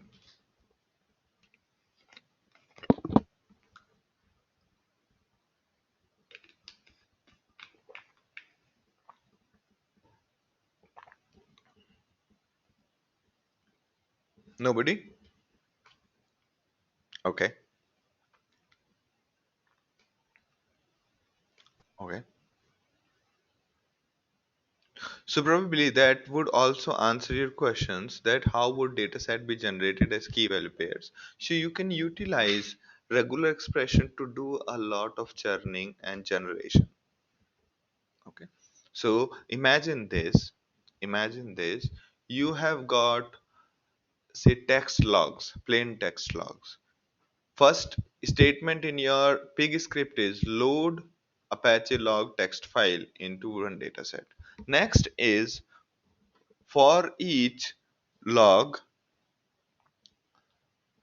regular expression extract all, and you provide the pattern for the extraction. So it will convert the Apache log into fields. Okay, and then on each of the field again you do the iteration, and again you can apply the regular expression extract to further break down the fields onto more granular level. All right, so you can use these functions to basically do a lot of magic on top of our Hadoop. I mean, using pig on top of Hadoop. Okay, so everybody okay with for each generate?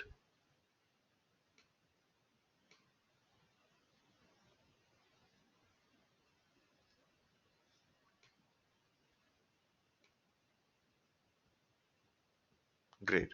Do go through regular expression, because it looks like only few of us are aware about regular expressions. Do go through regular expressions, because You will be surprised to see regular expressions everywhere.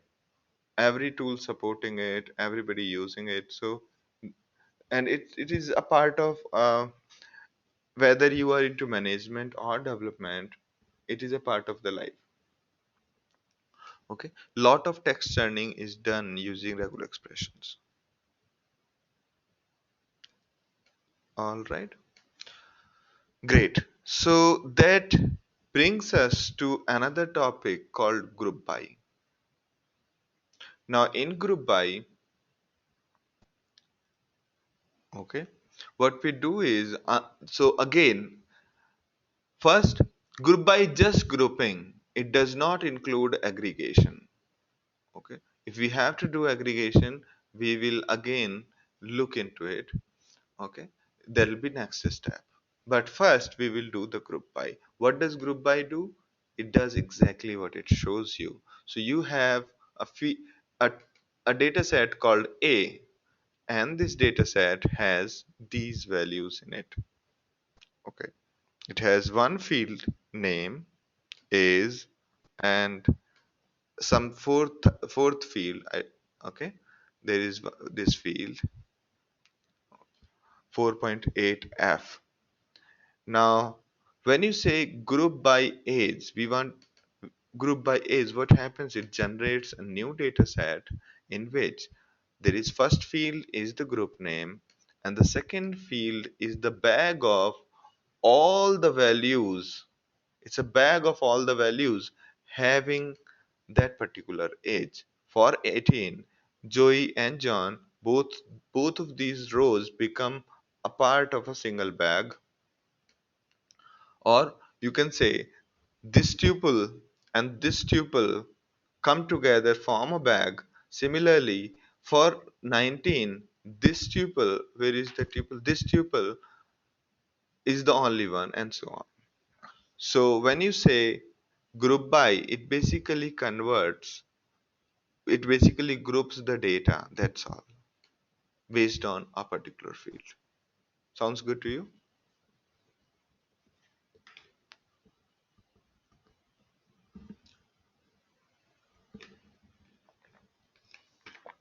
All right.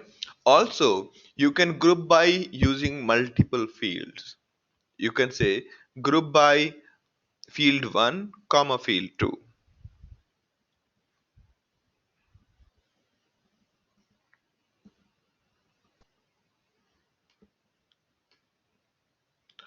Now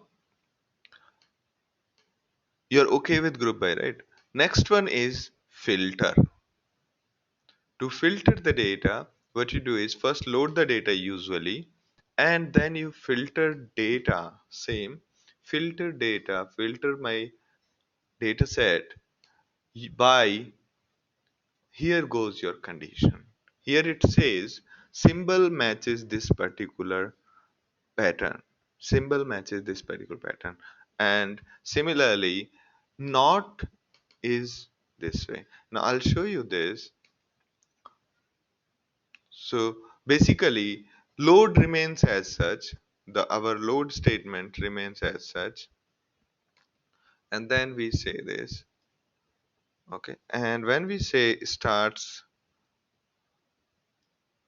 with some, it'll basically only give us the records which have this. Okay, which are matching. And what does this match with? Cm dot star. What does it mean? What does Cm dot star in a regular expression mean? Anyone?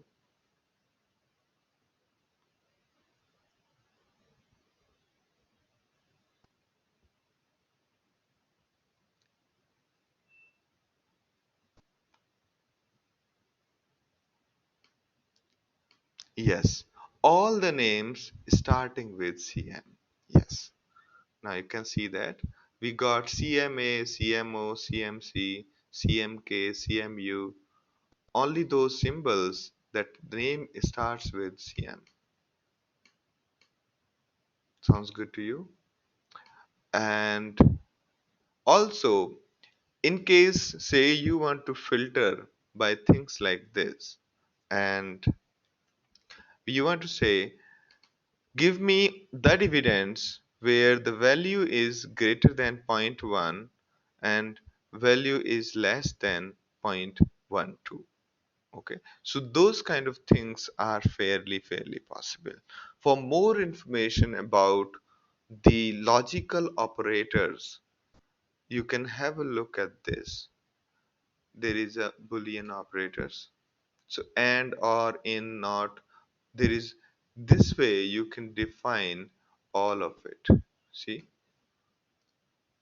So you can combine the conditions just like you combine in any other language in this fashion.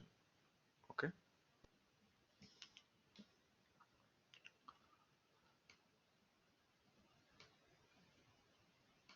Yes, this will not affect divs. That's correct. Basically, each step is generating a new dataset. First step generated divs. Second step generated starts with CM. Third step generates not starts with CM.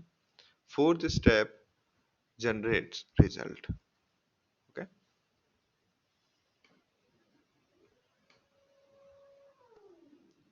All right. Now again, will this have any reducers generated?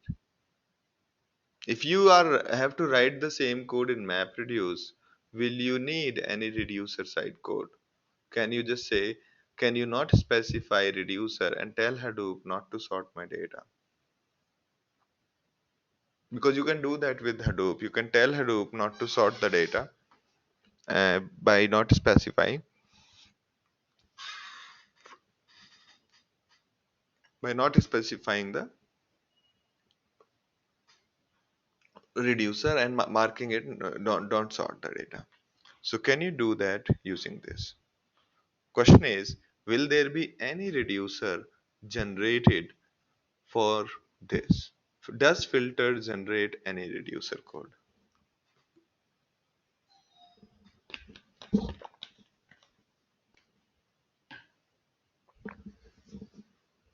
Yes, no reducer gets generated because there is no aggregation happening. But in case of group by, reducer will get generated. Okay, because the aggregation is happening there. All right. Now next is order by.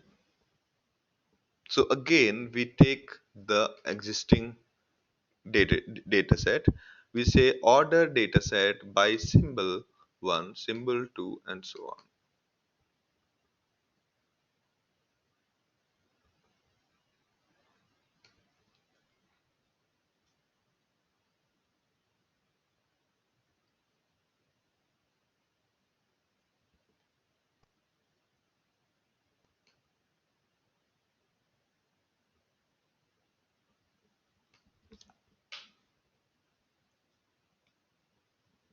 All right.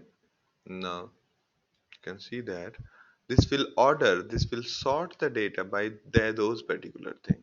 By default, the sorting is ascending, but you can mark it descending and so on. And from left to right, first the data will be sorted based on symbol in ascending order, and then data will be using dividends in the descending order. Also, if you have marked the data by default as float, then the sorting will be numeric. If your data is character array, the sorting will be lexical. Okay. The difference between lexical sorting is the lexical sorting. Can anybody tell me? If you do a lexical sorting of 1, 2, 10, 12, 15. So which one comes first and which one comes last? Lexical sorting.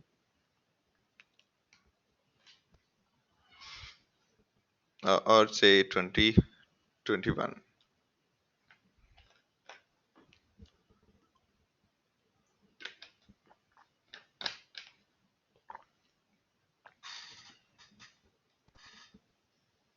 That is correct. So Puneet looks correct. 1, 10, 15, 20, 22. No, no, not that. No. 1, 10, 2, 20, 21. Murugan is correct. So this will be most likely the lexical sorting. Okay.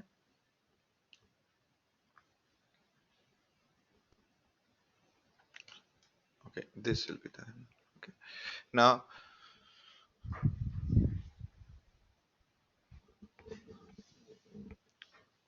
so to make sure your data is sorted correctly, in those cases you might have to cast your data into a particular format. Okay. While generating, you can put a cast. You can say for each generate and then my value in front of my value you can say int, and this will convert your value into integer.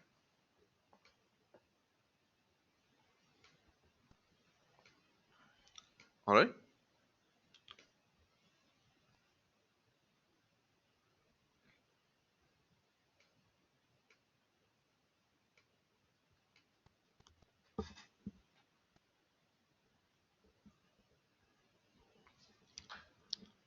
So everybody is clear with order by?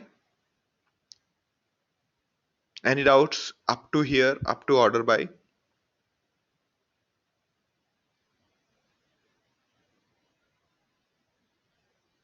Great, great. Now next is your distinct. Yes, that's a good question, Sham. Reducer is needed by order by because there will be a reducer side code, because what will happen is we'll have to define mapper internally. It will be creating a mapper based on the fields on which you are trying to order by. It will create the key based on those fields of order by. Now the next is distinct. Distinct is like basically gives you the unique list of values out of a tuple. So say for example here we want the list of distinct symbols. Out of all of this, what are the symbols generated so far? And you see,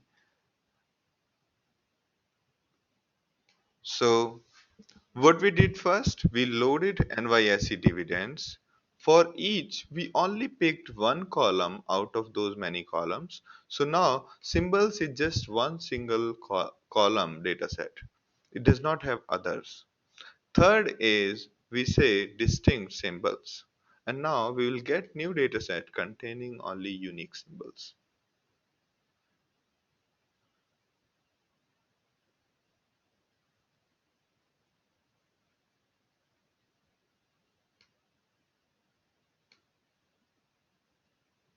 Yes, you can cast.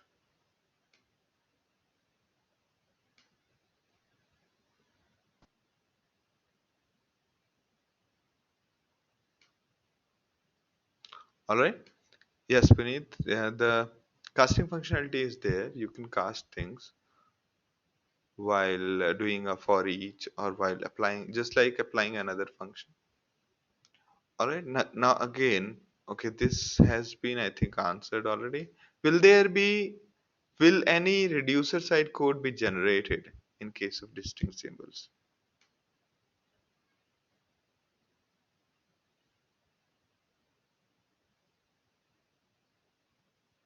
Yes, that's correct. Now, next one. So far we have gone through. So here, when we say distinct, we get this list of distinct symbols, all the distinct symbols which we are trying to do, and that's the output. All right. So the next thing, the next step in Pig is joining. Just like in SQL, here you can join two values, join two data sets based on either a column, based on multiple columns, but you cannot join two data sets based on a condition. Just like we join, just like we joined in case of a relational database where we said select x comma y select star from table 1 comma table 2 where t1 dot x is greater than t2 dot y.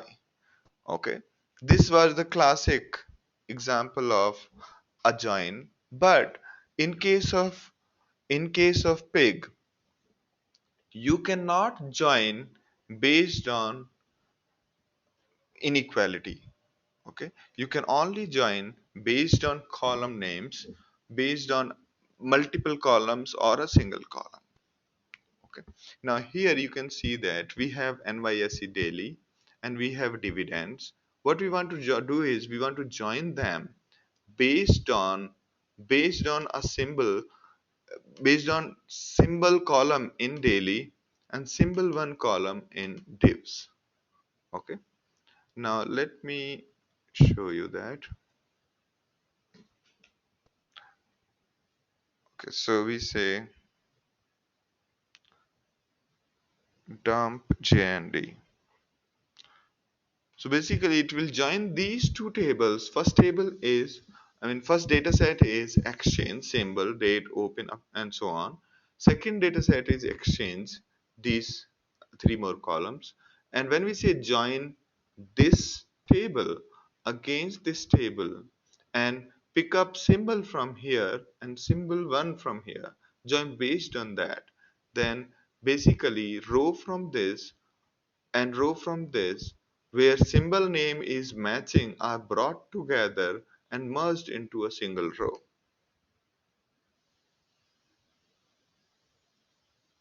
Even in relational database DB, joins are done on equality. That is correct, Roshan. But here, while relational, all the things are possible. Joining on equality, joining on inequality. Here, joining only on equality is possible. Okay, why? Can anybody put a light? Why is it so? Why can't we have this kind of syntax? If you think through, how will it generate the map reduce, and how did we generate the map reduce in our last problem of the first assignment, subjective assignment, then you can answer my question. Why is it not possible using map reduce to do something of this sort? Can anybody answer me? Why?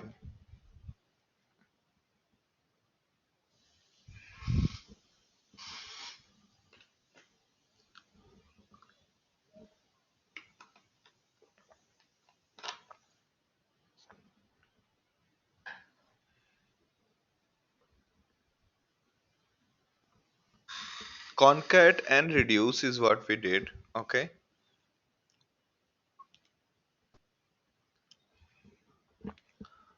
why can't we use pig for this kind of joins? Give me a guess, whatever you feel like.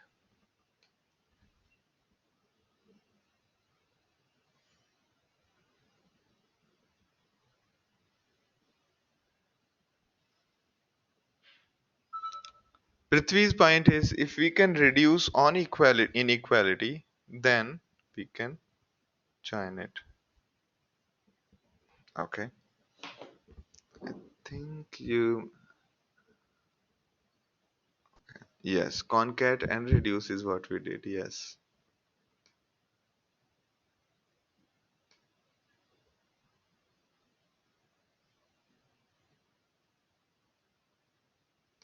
Okay, so if you remember, how did we create joins? We basically used map and reduces property that values with the same key come together. And that's what pig also does internally. When you try to join two tables together, all it does is it creates key based on that field on which you are trying to join two tables, and therefore the two records will come together from both sides. Alright, that is the reason. So you can see that the data has been joined. Data has been joined.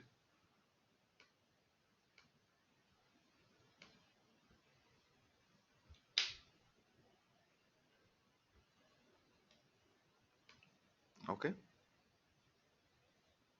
So everywhere in each row, you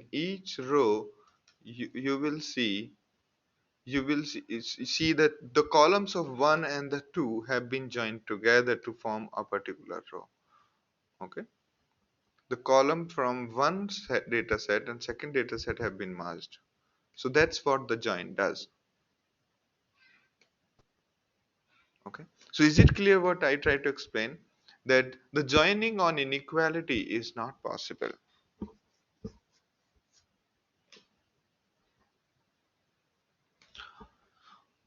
Also, you can join based on multiple columns. You say pick up these two columns, exchange and symbol from daily, and exchange and symbol from divs, and bring all the rows together who have these same values.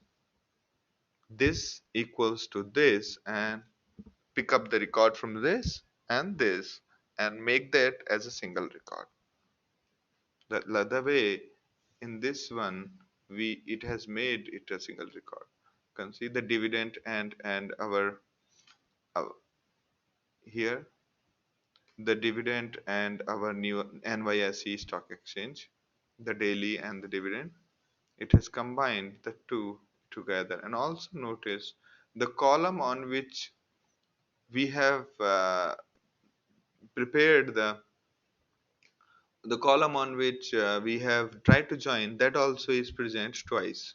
Okay, all the columns of first data set, this is all the columns of first data set followed by all the columns of second data set.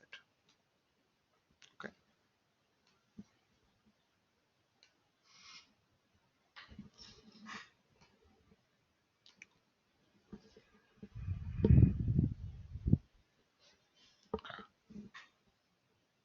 All right. Now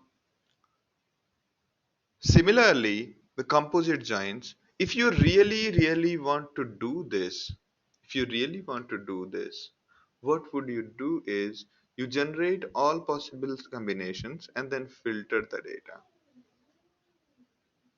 Okay.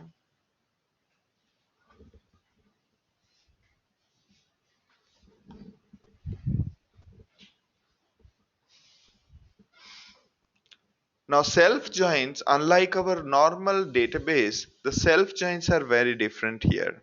You cannot join just like that. You will have to basically mark that we are loading this file twice and then you join it.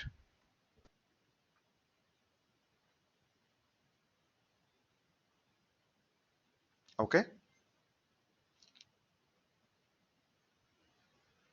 Yeah, we'll have to load it twice, but it internally optimizes it very well.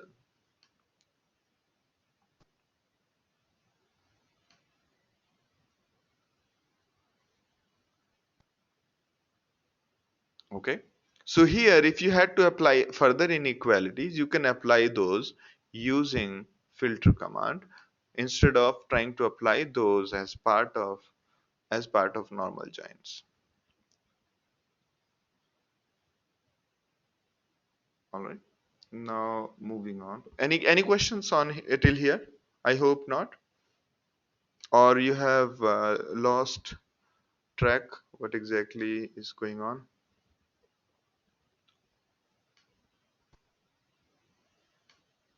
Is everyone with me?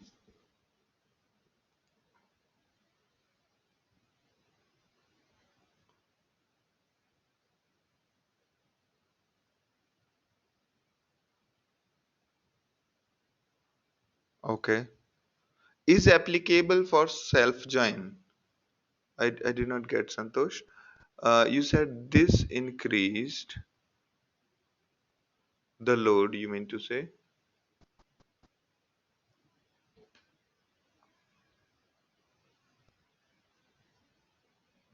Is it easier to load data or copy already present data?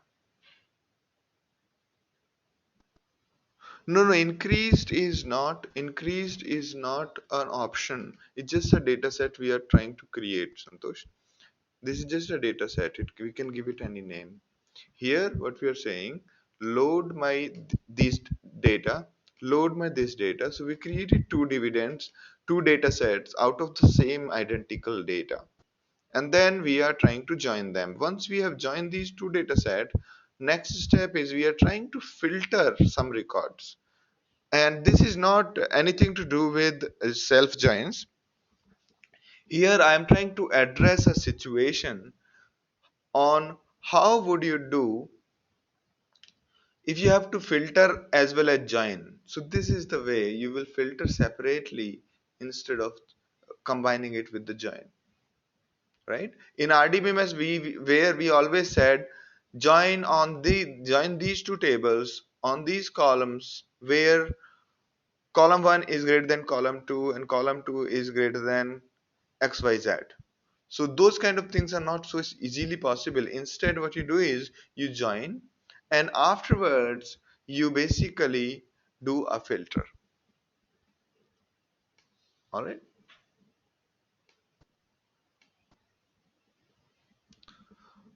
Moving on. So join should always have at least one column. That was not true for SQL. Okay. So can anybody generate help me with this? We have a date. We have a table A which has, okay, instead of saying this, I'll say we have a list of nouns, okay, cow, cat, dog, okay. Second list called B, there is a list which has these three animals in it.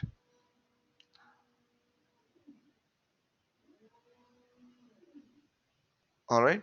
Now B, there is another B list which is hungry,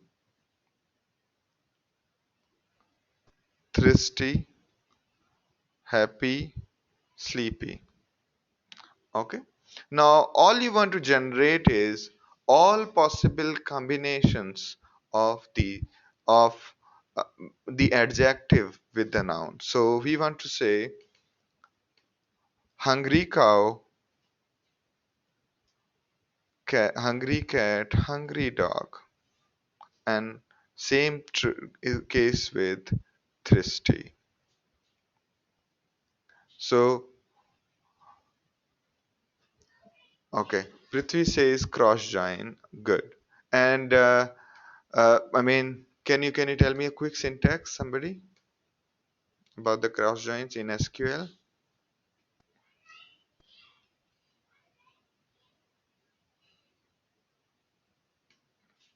A quick syntax.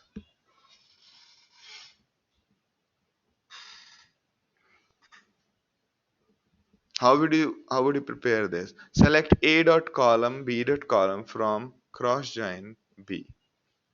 Yes. From A cross join B. Yeah, that's correct. Or simply select star from A comma B. Excellent. Thank you. All right. So basically, that is something not possible in our case. Okay. In case of pig, that is not possible. You have to have you have to have these kind of at least one column. And why is it so? Why? Why do you think? Why join should always have?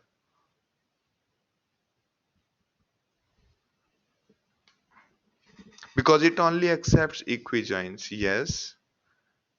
And why was that?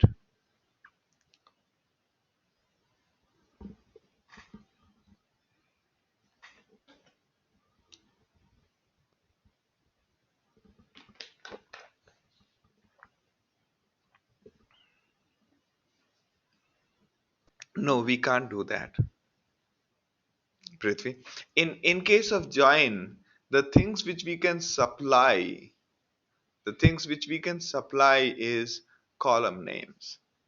While joining two data set, the only thing we can supply as join parameters on which it has to join is the column names. We cannot provide things like 1 equals 1.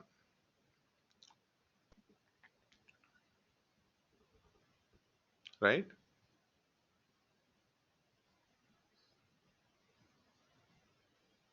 We can create a separate column.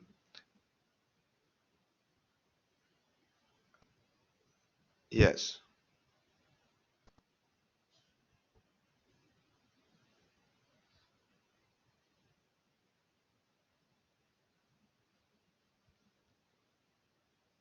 So, yeah, why I was telling it that, okay, let me go back. Let me go back. Here, the join always takes the column name. Okay. Yeah. So daily, we pick symbol from daily and symbol one from daily. So I did not get your question actually. So this is what it is. The reason why do we, why are there these restrictions that we can only join on the column names, nothing else. The reason is the way map works, the whole thing works is MapReduce. In MapReduce, you specify the column value on which the column has to be sorted, and that's how it is. Okay. All right. Did I miss anybody's question? Prithvi, you got your answer? Chandra? Puneet? No? All right. All right. So is everybody with me? So feel free to ask a question because I'm hoping that you'll have doubts and it will be fair enough even if you say that what is pig. All right.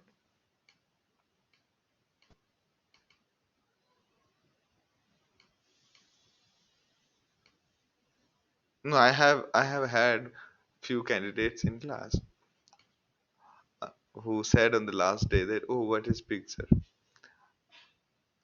All right.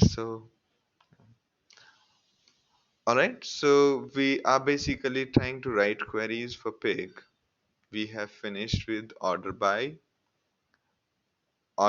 distinct, join, before that select and filter. Okay. Before that load, dump, store, group by, and now join. All right.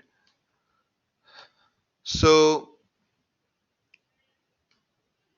what if we generate a new column in both the tables with only one value? Then, and you okay, so we generated a new column and join on it. Let's try to see what exactly are you trying to say. We had A, okay, A1, A2, A3. Okay. Now B, B1, B2, B3. Okay. What you want to do is you want to generate one more fields. You do for each and you add one more value like this. That's what I'm trying to say.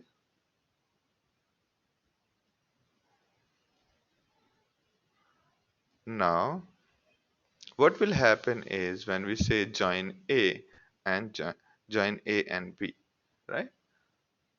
What will happen is for for each value in first one, okay, you will have all values of B. You will have B1, comma 1,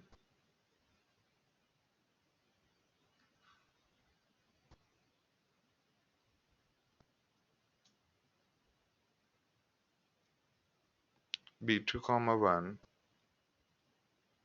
B3, comma 1. And same thing will happen for the second one.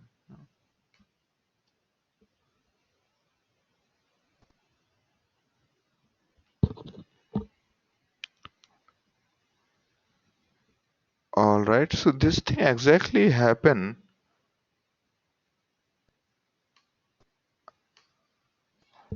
So this actually the voice problems start happening.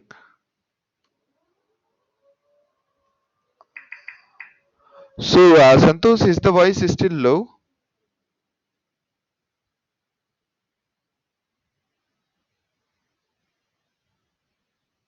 Screen refresh is slow. Oh,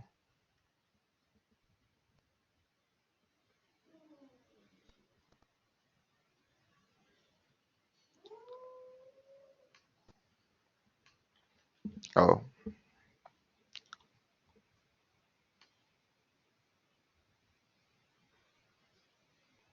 oh. No, screen refresh could be.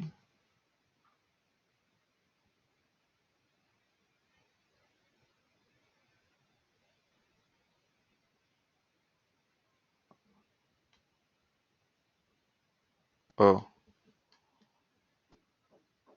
all right. So let's see. Let me just check the bandwidth and other things. Okay. So we'll do that later. So let me just go through what I'm talking here. So when you join it, this is what will happen. I was trying to answer.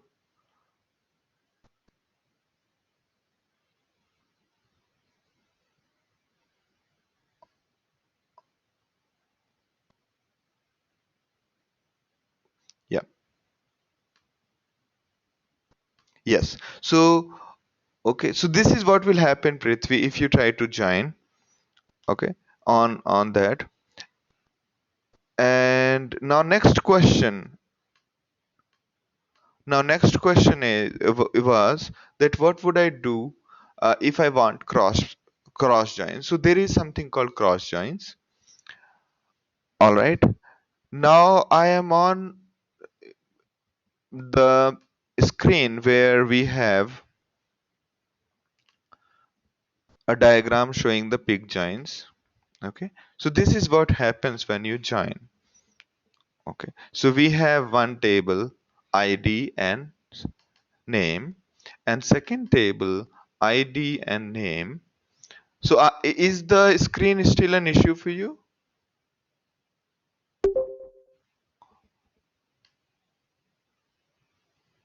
Good, good. So we have got these two table A and B, and when you try to join them based on ID, so what will happen is you'll find ID which is equal to the left and right, and then bring those two values together. Okay, and to be syntactically correct, it will look like something on this sort. It'll look like bracket 1 and this. Again, the first tuple finished, second tuple started, second tuple finished, then bracket closed, second tuple finished. Okay, this is what it look like.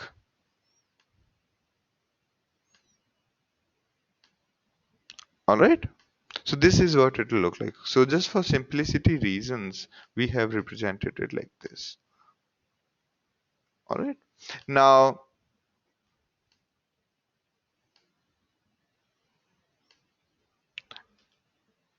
not really. It's not too much of load on the Mac because Mac is fairly fast right now.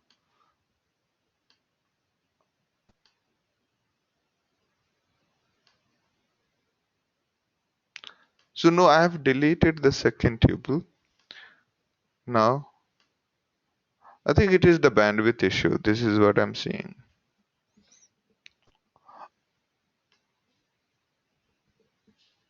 All right. So this is what happens when you join two datasets. Not this way. This will be actually I'm wrong. It will be this way. So if you join, no, all right, never mind. So we can simply say this will be this. And now next step. Now I am on the outer joins screen. Here we can do outer joins. What does it mean by outer join? Outer join means first outer join have to be accompanied by left or right. Okay. Outer join was meant for the situation when we want record from either side which do not have a corresponding record on the other side. So in this case, if we have left outer, okay, if we have left outer, it means that we want record from the left hand side whether there is a corresponding record on the right hand side or not. So we will get one Sandeep, one Giri, but two Ryan does not have a corresponding record, that will be blank. Alright.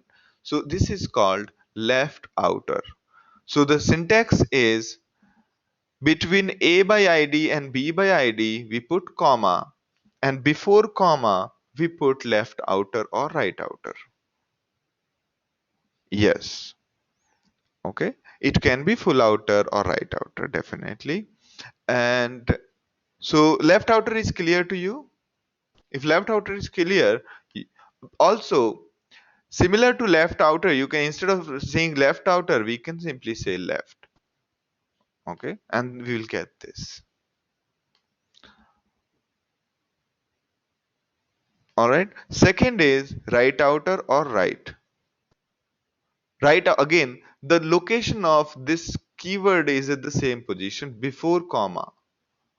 All right, and which now this time for the keys on which we are trying to join, if those keys do not exist on the left hand side, even then we will see those keys in the output. One Sandeep, one Giri, blank, three Saha. So for three Saha, even though there is no corresponding record existing on the left hand side, we have the output. Alright. Two will be ignored, that is correct. So full join means from both the sides, even if there is a no corresponding record, the output will have both the records. So one Sandeep will go, one go into output, two will go into the output, and three will also go. So in total, out of 4 rows, there will be three in output. Okay. Now my question is, before we stop the class, we have these many records. We joined A and B. The total number of records were N1. We joined A and B. Total number of records in case of left join were N2 and right join were N3. How many records will be there in case of full join? Left join means all the records which were identical in both sides, they appeared, plus the records only from the left hand side, they appeared. So N2 is equal to,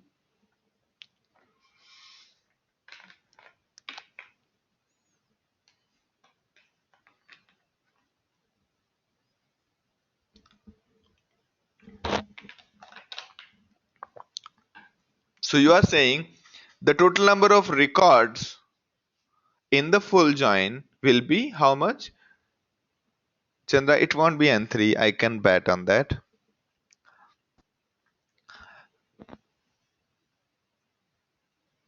Yes. So Puneet and Prithvi both are correct. Alright. So basically full join means intersection plus, meaning if you look at this diagram, we have first record which is common to both, and record which are only in the left, records which are only in the right. Okay. So if we join n2 and n3, if we n2 plus n3 is all records from the left, all records from the right, plus the intersection one which are common in both, they will appear twice, right? Left and right. You subtract this and then you will get the output. So total number record will be n2 plus n3 minus n1. Is it clear to everyone?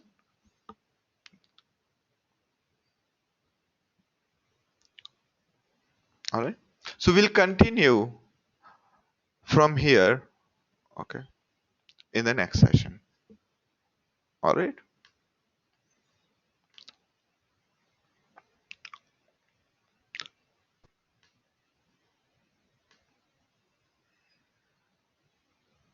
Yeah, they look like Asham, you're right. Most of these examples look like that they have a column. Yeah, ID. These have been structured in order to, give you a comfort factor because most of the people come from relational background.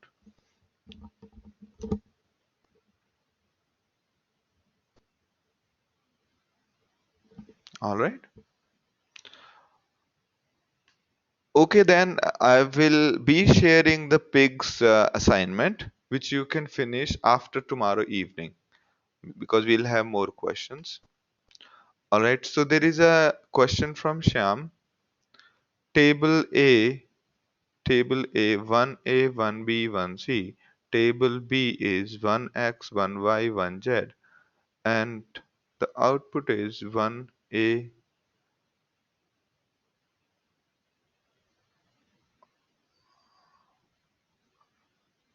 Okay, okay.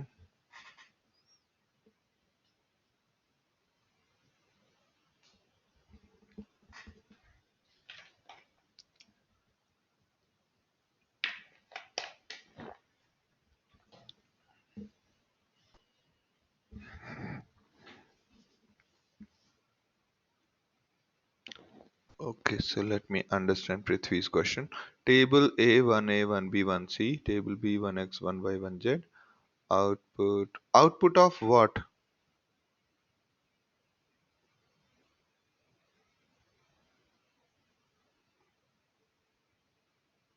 Oh, okay, okay, okay. So I think the output will be, yeah, this is the output you will get. Not this way, not this way. It will be, yeah, it should be that way. You're right. You're right. The output should be correct. You're right, Prithvi. Let me also check myself. But pig works on a structure as well, right? Yes. Yes. So in case of unstructured data, you will have when you join or do anything, you will have to figure out fields. Only then you can join, and therefore you'll have to help pig convert unstructured data into structured data or semi-structured data by telling that these are my fields, and on this field I want to do a join. Okay. So most of this relational algebra is for the structured data. All right. Okay, then have a good day now today. All right. Feel free to drop me an email if you have a question on Hadoop at nobigdata.com if you have any question at all. All right. You too. Have a good day.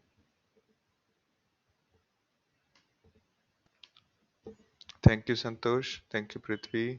Thank you, Puneet. Good day to all of you. Yes. Thank you. Thank you, Puneet. Thank you, Roshan. Have a good day.